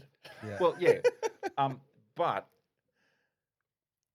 what we were talking about earlier, in regards to the PTSD and how Yeah. did you, that was, that's it showing its head. Mm. Because realistically, everyone deserves to be listened to, but you just get to the point where you don't have the ability to take other people's shit on. Yeah. You don't have the capacity for You don't have the capacity to take other people's shit on. Mm. And it's just like, hey, mate, stop being a fuckwit. Go home. Yeah. And sort your shit out. Because yeah. I don't want to deal with it. Yeah. You're becoming a public nuisance. And Yeah. You're going to get done for disorderly. Yeah. Yeah. How do you reckon you would have like you said, you went to Brisbane, I guess, because you would have. I'm just trying to look at it from. It was nightclubs. I wanted to. I You'd be wanted to busy and yeah. you'd be. Yeah, and we got free drinks. Well, imagine if you how do you reckon you would have going from that? You were saying before about that always that adrenaline happening and that dopamine, and when you were undercover.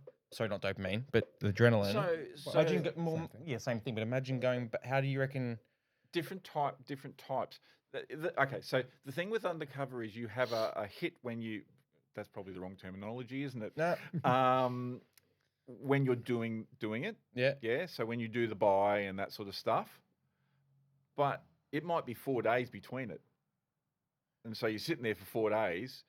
Admittedly, we were going out and drinking and having a good time and spending government money, but Yeah. do you know what I mean? There's not that it's not constant. Whereas in uniform, especially working in the city on a Thursday, Friday, Saturday, Sunday night, there's always some idiot that's doing something that's going to give you that same sort of adrenaline in that respect, in that you have to chase them. Yeah, no, that's what I was going to get at is that do you find or in now your life outside of it all that's maybe what needs to How do I get the same adrenaline hit? Is that what you yeah, and is that how have you seen previous mates or workers or cops that haven't been able to achieve that kind of? So there's a couple of things. So yes, so Not very good at asking questions, really, am I? No, Now but I'm thinking about it. I you're try. right, I yeah, try. like, but I'm you just know. I know what you meant. Yeah, So well, that's all that matters. You That's just trying to right. articulate what you're saying. So to answer the question in regards to, I've probably mellowed in that respect, Mhm. but I do, so this book was written this time last year, the first half of last year. I've since written a second book Ah. that I'm in the copy editing stage where I'll get someone to read it and say, what do you think? That sort of stage. So that I get my adrenaline from doing that now and just going blah and putting shit on a page. I'm making films. I'm doing that sort of stuff. That's now my adrenaline. Writing short films or writing TV films or series or whatever it is. It's doing that and then getting a group of people together and going, let's make a movie. Mhm. And planning all the stuff to make because it's not actually an easy thing to do. You think you just set up a camera and say, here's some lines, off you go, but there's a lot more stuff you have to do to it. So doing that, so that sort of gives me my adrenaline. I was dating a younger woman for a while. That sort of, kept me on my toes as well. I've been married twice. That kept me on my toes. I was a tour leader in China and Russia and South America. I got my adrenaline hit that way. Yeah. So there are ways of doing it. I don't need it as much now because of the diagnosis I've had and the medication I'm on and the understanding of why I react to things the way I react to things. I don't need it as much now. Life's a lot simpler and easier to understand, if that makes sense. Yeah. So how long were you in the police force altogether? 14 years. 14 years. Yep. And how long did you stay for after your... So I left 2003, 2004. Okay. Yep. So you started in 91. Yep. Was it? Yeah. Okay. Yep. And did you feel like... So after you've come out of the undercover work, you really felt like there was a shift in who you were? Like continuing on as a police officer after that? I think the understanding of that is only now once I put it on paper. I didn't see it. But the shift. So no, hang on. I tell a lie. Yes, there was a shift in how I viewed people. It was more you play the game, you win or you lose, and if you lose, it's bad for you. Type way, and I became a lot less forgiving of stupidity. Yeah. But that's not necessarily just because of the fact that I dealt with shit when I was working undercover. Yeah. Yeah.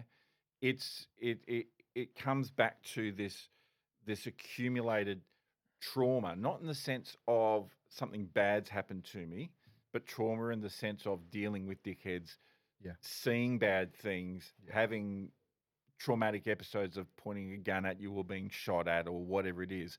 The accumulation of that, not knowing it's a problem and not dealing with it, compounding that by becoming someone else and going, hey, this is fucking great, and almost losing myself to then go back to that whole trauma on top of trauma on top of trauma on top of trauma, to the point where everything that happens is not you've changed, it's how people react to you because you're a copper.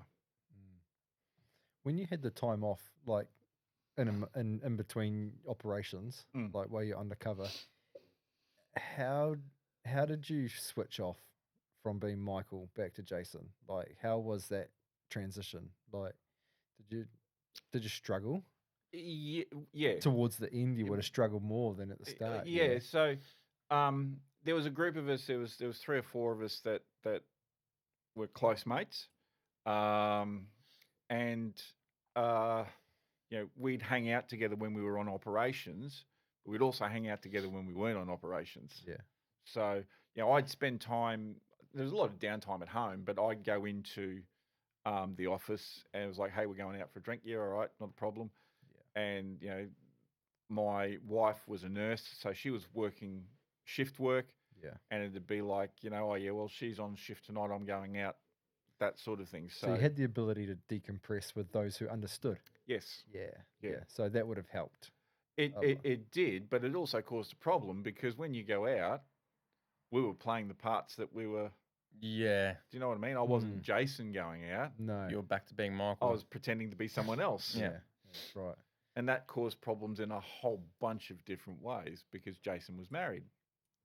Yes. Michael was a player. Yeah. Okay. That's right. Nah. So, I got a nut. Don't worry about it.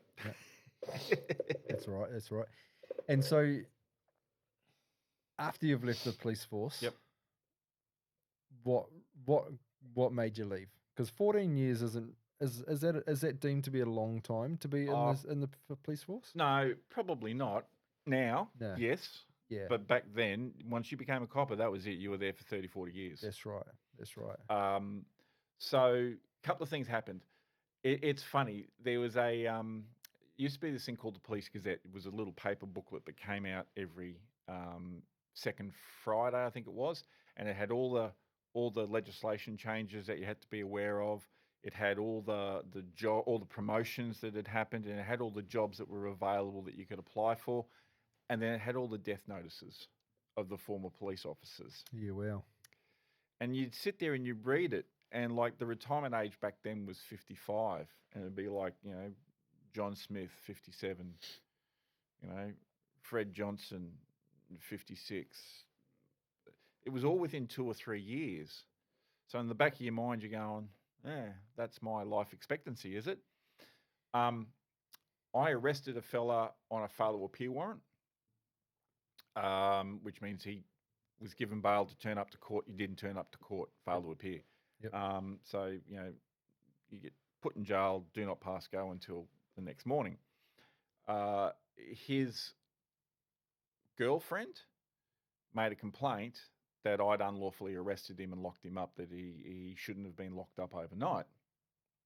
Now, post Fitzgerald, it was, you can't just go, no, too bad, so sad. It was like, okay, well, we've got to investigate this. So they've rocked up to court. Unfortunately, he'd been processed and let out again on bail to turn up in a fortnight's time to answer the original charge and the failure to appear charge. And I said, don't worry about it, because when you think about it, it's deprivation of liberty. That's what I've done. I've deprived him of his liberty. Yeah, and that's 14 plus years in jail if you get found guilty. Yeah. So whether I would have got 14 years, I don't know. It's one of those things. But anyway, So so is that- That was the max. Is that no, essentially that's the minimum. Oh shit. is that essentially like a kidnapping charge? Yeah. Yeah. Yeah, deprivation of liberty. Yeah. Yeah. So they said, don't worry about it. 2 weeks, we'll rock up. They've gone to court to, get his story. Failed to appear. The second time. I would have thought. Who would have thunk it? Yeah. And so I couldn't get promoted.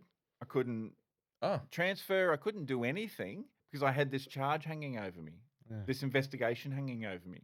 Even though he failed to appear again, it was still ongoing. Yeah. What the fuck? So and then I was at home one day, and I was reading the Sunday newspaper, and there was a full page ad that said, "Do you like to travel?" I went, "Oh, see, I've been to South America. I've been to Europe a couple. So yeah, I like to travel. Join Flight Centre." So I did. Almost exactly the same way I became a police officer. Yeah. But I had those other things in the background that sort of, said, now's the time. And, you turn up to a place and something would happen and you get angry and you get a Reg 11, which was an investigation into you losing your shit type thing. And, if you got 11 Reg 11s, then you get something further because it was a showed a pattern. Yeah. Here's the funny thing, though. It shows a pattern behaviour, but they don't give you something to fix it. No, that's They right. just give you a harsher penalty Yeah. for having that pattern of behaviour. Yeah. That was back then. That was before they realised that there was this thing called PTSD. Yeah. Or admitted to it. Yeah. So I joined Flight Centre, and I took 6 months long service leave. And I finished on the Sunday and started on the Monday. And the Saturday night so I worked the Saturday, went home, came back into work the Sunday. And they've said, geez, you've picked a great time to go on to Flight Centre, haven't you? And I said, well, what are you talking about? And I'm looking up at the TVs, Bali bombing. Oh, God. So travel industry went like that. Anyway, so I stayed and I eventually became a tour leader in South America. oh, cool. China. I became a tour leader in China and Russia. Did the trains to Russia. Cool. Yeah. Yeah, Did that awesome. answer your question? I think I went on a tangent. No, No, mate, tangents are great. That's all. I love That's all it. good. That's I all love good. I it. mean, like, yeah, I guess when you've been through everything that you've been through, and I don't know the ins and outs of your full career, but Mm. it constantly sounds like you're being let down in ways, by those above, and like there's just not that level of, like, even though there's this level of camaraderie and you're part of the the boys in blue and stuff like that, there's still not quite the whole like unifying Institutionally, team. yeah.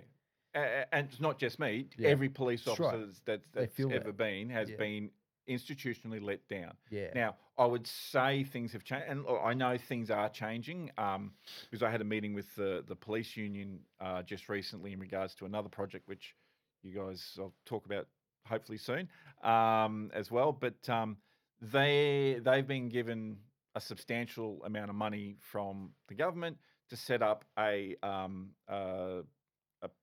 PTSD program Mm. for current and former police officers It's great. to assist them with identifying it, getting help, Yeah. that sort of stuff.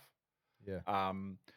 So and that, but we're talking 2004, what, 22 years since I've left. Taking a while. It's taken a long time to get to that point. It's taken at least one suicide that I would know of a year from police officers. Yeah. And that's a minute number. I think it's probably more than that, but that you hear of at least Yeah. one suicide, maybe every 6 months of a police officer. Yeah. That would be a serving. When you think of former police officers, the numbers have got to be significantly higher. Yeah.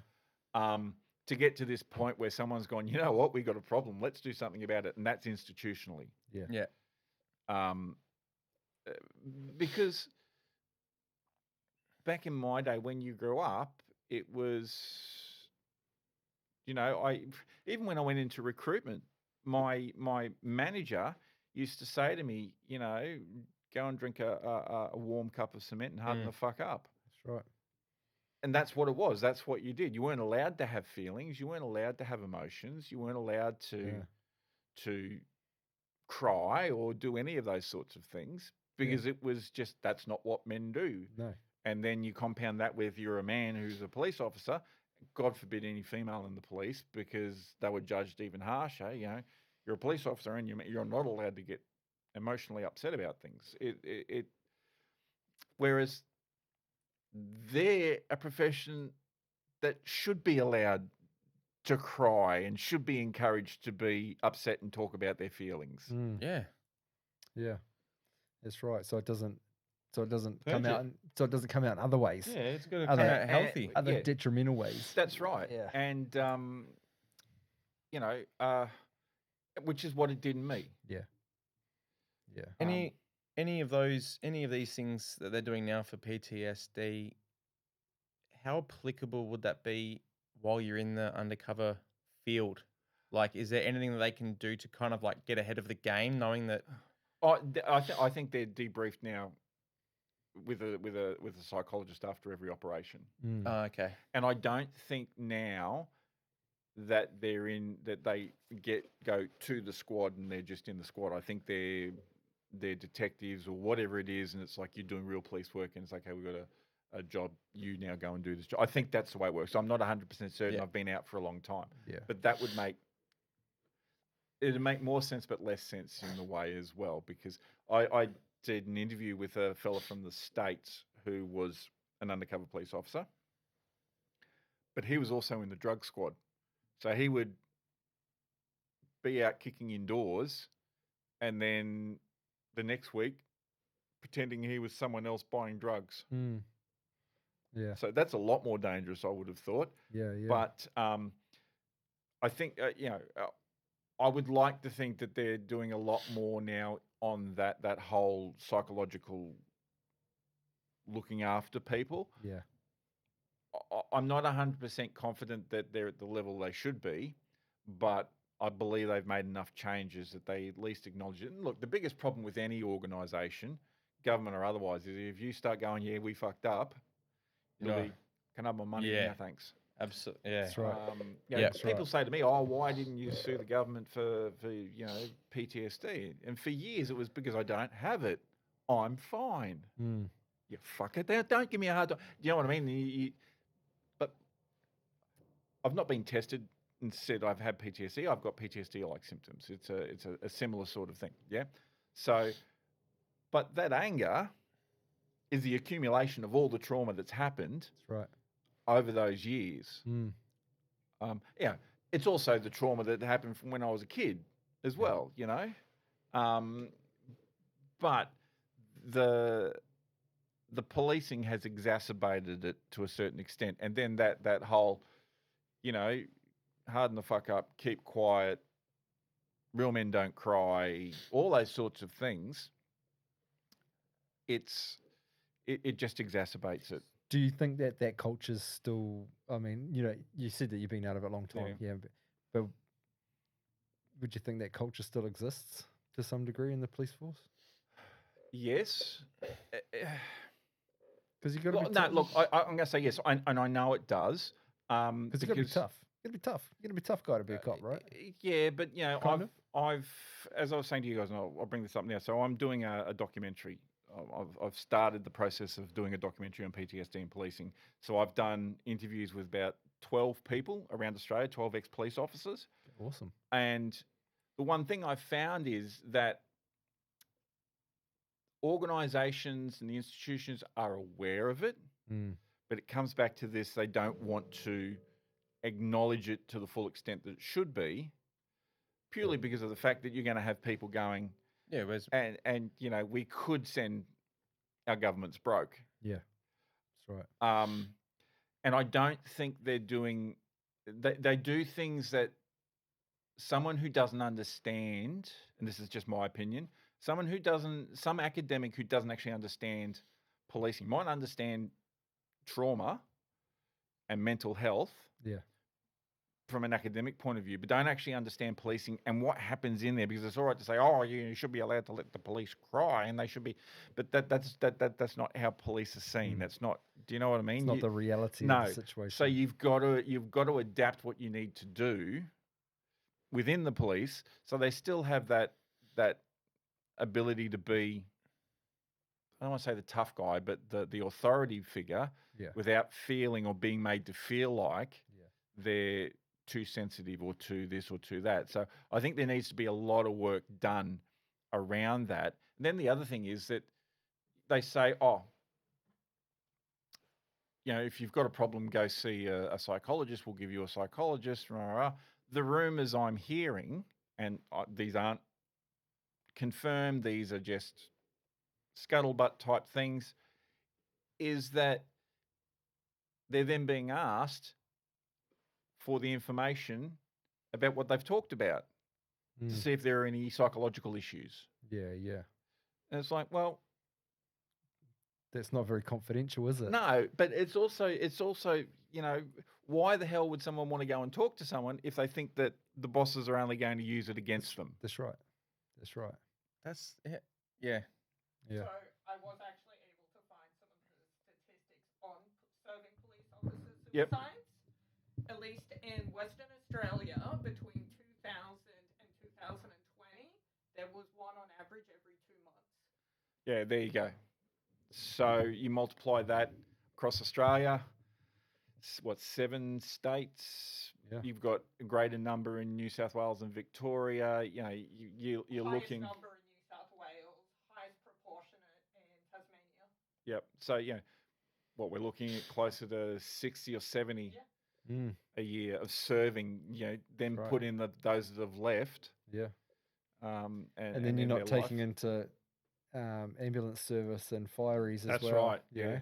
And then add on to that armed forces. Yeah. We've got a problem with it in this country. That's right. And what we're doing is Band-Aid.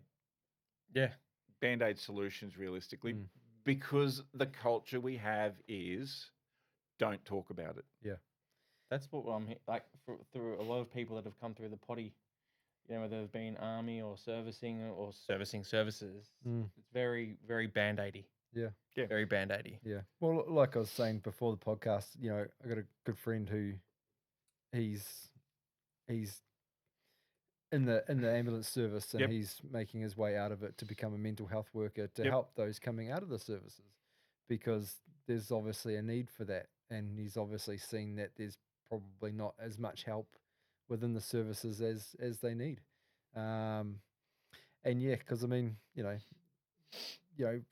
fire Zambo and police, you're living the shit every Yeah, day. you deal with the worst of society. That's right. It's right. It's like like I was saying earlier, like I dealt with one dead body at work, and that was shit. That was rough. I took the next day off. Yep. But that's an everyday occurrence for people who work in the services. Well, not an everyday, but that's a very common occurrence. No, but I mean, to take the day off. So I did the dead body, and the next day I was doing something else. That's right. It's That's right. like you don't get the chance to process and move forward, right? Like, no. And if I was to actually, it's funny. When I was in China, I was doing some shopping for some antique furniture, and I've walked into a building, and I've gone, had a big sniff, and went, and I was with my then girlfriend, who became my second ex-wife, and because she was Chinese, and I said to her, "Can you ask them what this building used to be?" And it used to be a hospital.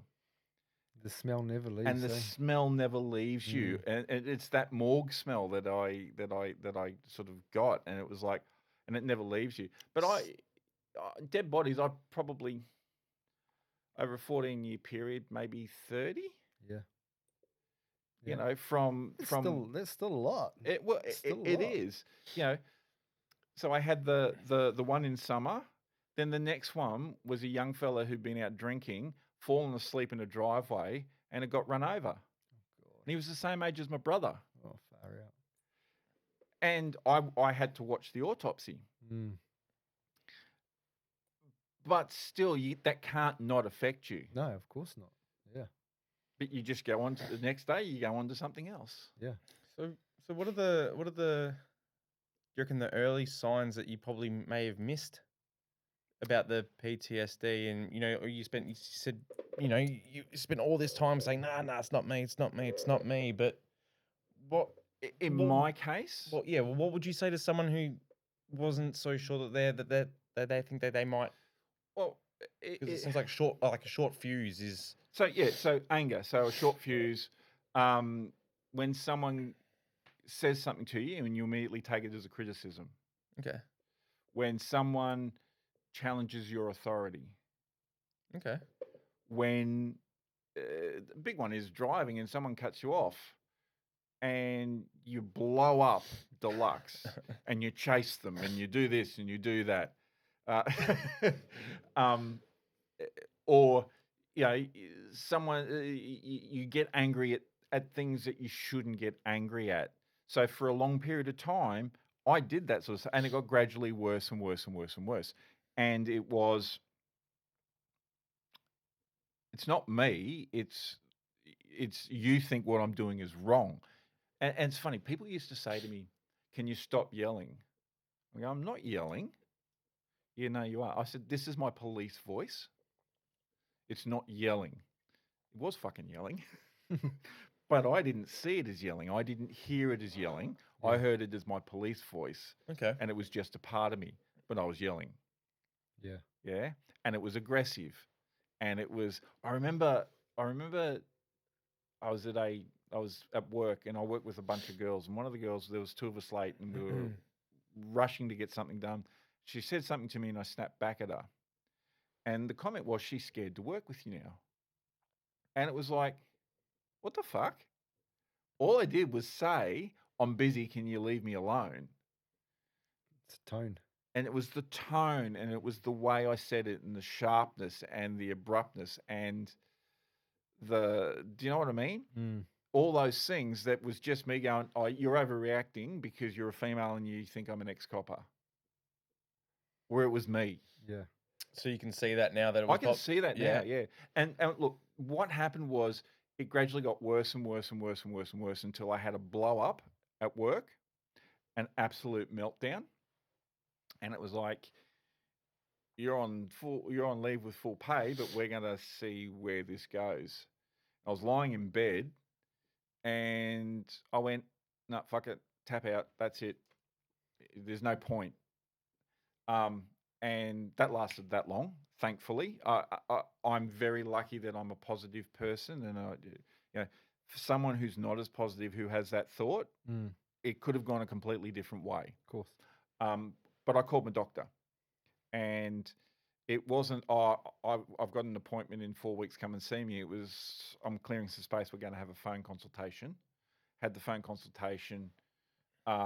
Here are the emergency numbers if you feel that way. Come in and see me next week. Did that. Go and see a psychologist. Went and saw the psychologist. Had a mental health plan put in place. Talked through a lot of this and was realised, put me on medication, pardon me, which just opened up my eyes to the point where I've gone to McDonald's to order some Maccas. They've handed out the drink, and I've grabbed the drink, and the lid must not have been on properly. Oh, that is a ripped your undies. And it's slipped out. Now, I had a brand new secondhand BMW X6, and it's just gone everywhere. Like the cup holders were full of Coke. Mm. And all I did was go, "Oh, for fuck's sake." Drove around and walked in and sheepishly said, "Can I have some stuff to clean up?" They said, "Look, here's a new Coke." I said, "No, I'll pay." They said, no, here's a new Coke. Rah, rah, rah, because they all laughed at it because they thought it was funny. Now, previously, I would have gone off my tits. Mm. Would have reached into that window. Yeah, that's right.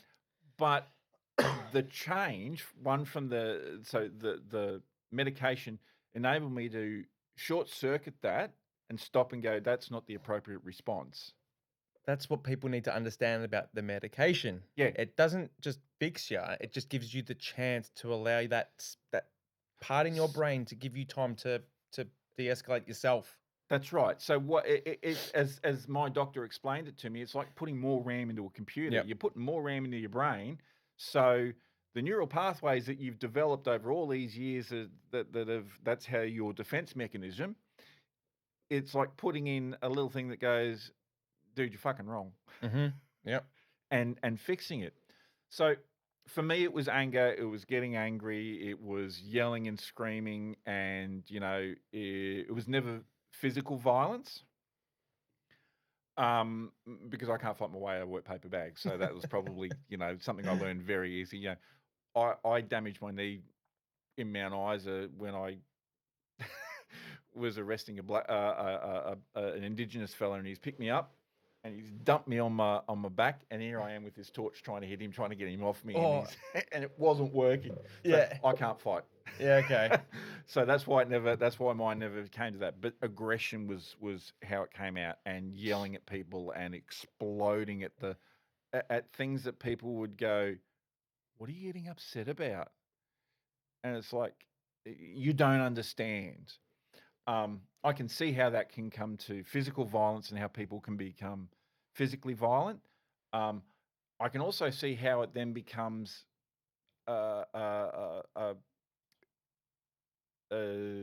emotional. Not emotional is not the right word, but a depression type thing where you probably register these things are happening, and you're making yourself. You're then going, "Oh shit, I shouldn't have done that," and then that then turns into You what have dwell I on it. become and who have I become and that sort of stuff. That drives the anxiety too. And that drives the anxiety. So I used to wake up in the middle of the night thinking that. Let me go back. So when I was at the academy, we had the AMBOs come out and talk to us about what AMBOs did, and they told us the story of this girl who they went and who was in an office, and they went and did a job on, and she seemed fine, but she was getting cold and she was getting clammy, and no one could work out what was going on. And then she just fell off a chair and died. Now, her aorta had burst. Oh. Okay. It was a genetic disposition. So after about 12 months in Cairns, I had this thing where I woke up at night and said, "Oh, I'm dying from this." And I spent 4 hours in the hospital, trying to convince them that this has happened, that I was dying. And then it became a thing where I could do, and it's amazing that I can talk about this, because if the minute I talk about it, I would usually then, if this was before, I'd go home tonight and I wouldn't sleep for 4 nights. Okay. because it was like this. But I know now that it was, if I'm going to die, I'm going to die. But it was my anxiety manifesting itself. Yeah. In that, this is what it became. And it was only after I got put on the medication and understood what it was that I don't get it anymore. Now, I could go home tonight and I could get a residual. I don't know. But the thing is that it doesn't happen at all. I haven't had it since, and that was 18 months ago. Yeah, but it sounds like that if it something did, you'd be able to think your way through it as well. Yeah, that's right. Yeah, or take more drugs. No. Yeah. Yeah. So I can understand how it happens. And to go back to your question, so I think what you need to do is, if someone says to you something's wrong, or you're a different person, or that sort of stuff, the immediate reaction is, especially from police, is it's just who I am because of the police. You're part right. It is because of the police, but it's not just who you are. No. It's the first signs of something happening. So listen to them. Yeah. It's generally and the people that are saying that are the ones that have known you. Yeah, So that that's they right. can see that there is something that isn't obviously right. Yeah, Right. that's But right. the thing is that when you're in the moment, you go, no, fuck, it's not me, it's you. That's right. And that then becomes a an excuse for you and a defense for you, and then becomes who you are. Yeah. And that all it does is exacerbate the problem to the extent where it you think you don't think you unconsciously think about it more, and it unconsciously all sort of dwells, and it all just feeds in. Like, I'm not a psychologist, so I'm sort of talking half shit. But what I'm saying is, You could have been, but you didn't go to uni. yeah, that's You right. were too busy. You were too busy with your flatmates. Yeah, no, mate, not with my flatmates, because you never fuck your flatmate. It's Ah, their that's friends. true. Yeah, That's true. yeah. That's true. That's a bad spot to be in. Yeah. But and I also couldn't understand statistics either. But anyway, that's neither here nor there. But take note of that, and talking to someone doesn't make you any less of a person. Yeah. If you talk to someone, you're giving yourself a chance at not going down the same path. Best case is me, worst case of one of those statistics that we were talking about earlier. Yeah. And I think that's what the institutions need to understand. That's right. Talking about it is okay. okay. Yeah. That's a big part of And healing. it's okay to not be okay. Yeah. It's well, yeah. All It ain't weak to those- speak. Yeah, that's right. All those things. I mean, I've got a bright pink T-shirt I bought, which said it ain't a rough life, it's a rough patch. Talk to me, bro. Yeah. And I wear it out. Now, I don't know whether people are looking at it because I'm wearing a pink T-shirt or because of what it says. Either way, You're getting the attention. that's right. And I love attention. No. So the book's only just been released So last Tuesday. last Tuesday. So this gets released on Thursday night, which is filmed on Tuesday. It gets but what's the projection for the book? Like where are you taking the book? So the book, it's being turned into an audio book. Cool. Which is a good thing. Yep. I have Drone. It is, isn't it? It's your competition. Yeah. Someone's spying on us. Yeah. Or it could be those guys that hold it. No. Yeah, God, they found him. It's at my house. I've written a proof of concept film, 10-minute film script. Yep.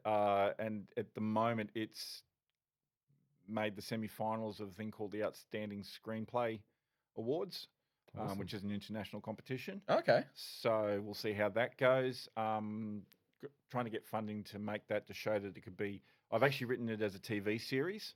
Oh, cool. Now I've changed some of it to make it a little bit, so the cell job I spoke about it in the beginning is a little bit different to what actually happened, and there are some things that sort of Based on. Yeah, That's can't right. let the truth get in the way of a good Yeah. story. Yeah, That's- based on. That's based right. on. Yeah. So that's the thing for the book.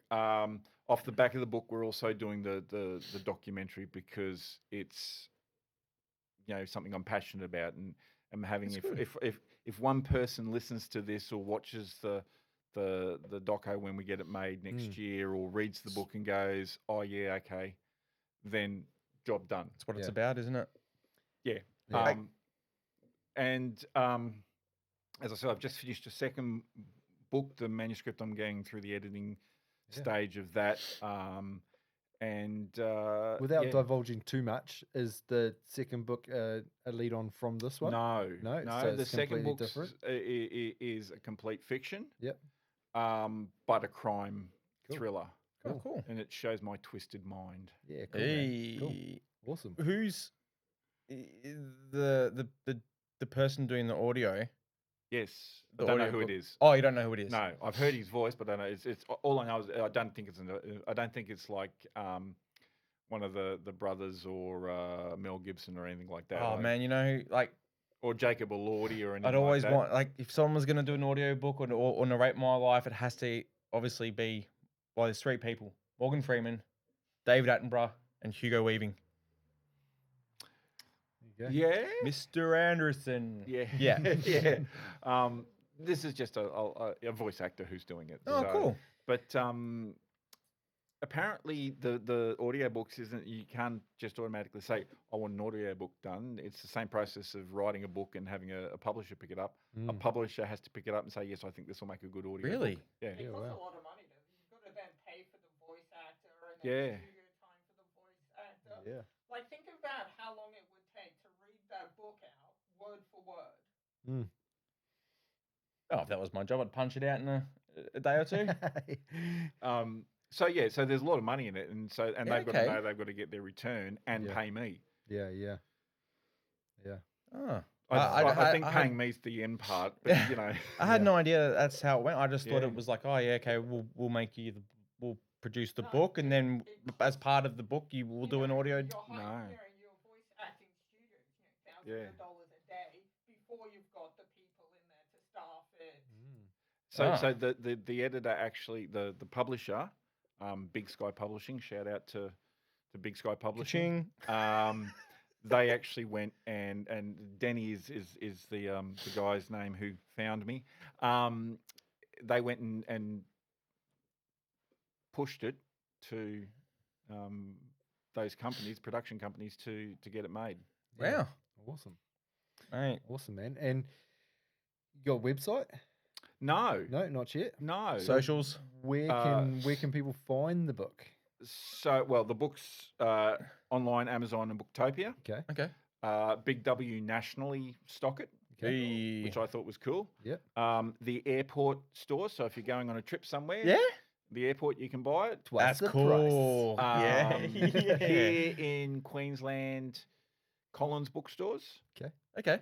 No, sorry, I got that wrong. QBD bookstores and Dimmicks. Okay. They're here. Yep. I've gone, so there's a couple of signed copies in the CBD QBD bookstore and out at Chermside.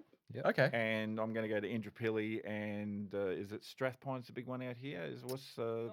North Lakes. North Lakes. I'm going to go to North Lakes and Chermside. and do some signing of some copies there. So if you want a signed copy, duck into those stores to buy a signed copy there. Yeah, cool. And around the country as well, Collins bookstores and a lot of little independent bookstores. Yeah, awesome. And my Instagram for my writing is Jason_Somerville, SOMERVILLE_author. Yep. And for my normal one, which has all the production, like my movie stuff and that sort of stuff, is SongJ8844. You have to send them all through, mate, Yeah, so we'll- we can. We'll chuck all the Yeah, no, in that's the okay. description And and if people want to leave me nasty comments, they can. Just remember, I know the police. Yeah, that's right. Yeah, and he has other people as well in his back man, pocket. You know, it's what do they say? You know, like any Any publicity is Good That's the one, publicity. yeah, That's the right. one, yeah, that's it. And I'm pretty good at takedowns as well when it comes to giving back to people who give it to me. So Yeah. I mean, I'm a writer. There's always going to be haters, mate. there's always Yeah, going to You be. put haters. yourself right. out there. I yeah. yeah. But I was a you know, policeman for 14 years. yeah, that's it. That's it. And I mean, but there's plenty of people that lap this sort of stuff up, man. Yeah. Like I love. I've only just sort of the last few years refound my love of reading. Yep. Well, actually, I didn't even have a love of reading. I've just started Found it. reading again. And yeah, I mean, this is the type of stuff that I read. Look, it's big print. I do like that. And when I read the manuscript, when I read the edited version before it was ticked off to say go to print, I read the whole thing, and I couldn't put it down. And I know what's happened because I was bloody there. Yeah. Who is this guy? And I was like, hey, wow, this is, without sounding conceited, this is a really good read. Yeah. And I like reading. I read a lot of stuff. So if you like a good read, the feedback I've been given is that people don't want to put it down once they start it. Yeah, rad. That's So- awesome. It's what you want when you're Yeah. writing a book. Yeah. Awesome. Well, man. that's right. Awesome. Awesome. What- Well, gonna be Oh, I was just Yeah. gonna ask you any little tips or advice for anyone that's struggling, or like again with the PTSD, or any last what do we usually say? Last final thought. yeah, fine. Final yeah. thought is that it doesn't cost anything to speak to your doctor. Yeah? Yeah. Doctors are really, really good. They're not just good at fixing you physically. Mm. They will help you. Yeah. And even if you think it's nothing, talk to someone about it. Yeah. Because the earlier you catch it, the better life you're going to have. Yeah. I think is the big thing. Yeah, 100%. Yeah. Yeah. Definitely agree. 100%. 100%. Yeah, and I guess if anything's sort of brought up any kind of feelings within yourself, Lifeline, Beyond Blue, like you said, reach out to your GP, and Or talk to someone. talk to someone. Someone, Yeah, that's it. Yeah, that's it. So, likewise, guys, if you like what we do, remember, comment, like, subscribe, share. You find us on Facebook, Instagram, TikTok, and we will share all of Jason's links in the description on those platforms, YouTube, Spotify, Apple Podcasts. Been awesome having you on, mate. Mate, it's been fantastic. Thank you very, Ah, very it's much. been a I great really chat. appreciate you. Nah, thanks for it's awesome, reaching man. out and jumping on, man. We appreciate it. Yeah, very much so. 100%, 100%. It's good to have good guests on. Yeah, no, All our man, we guests are love- good. Yeah, man, we love it. Yep. We love it. We love it. Hey, awesome. Thanks very much, mate. All good. Yeah, cheers, bud. Real talk. We're putting it all on the table. You know what to do.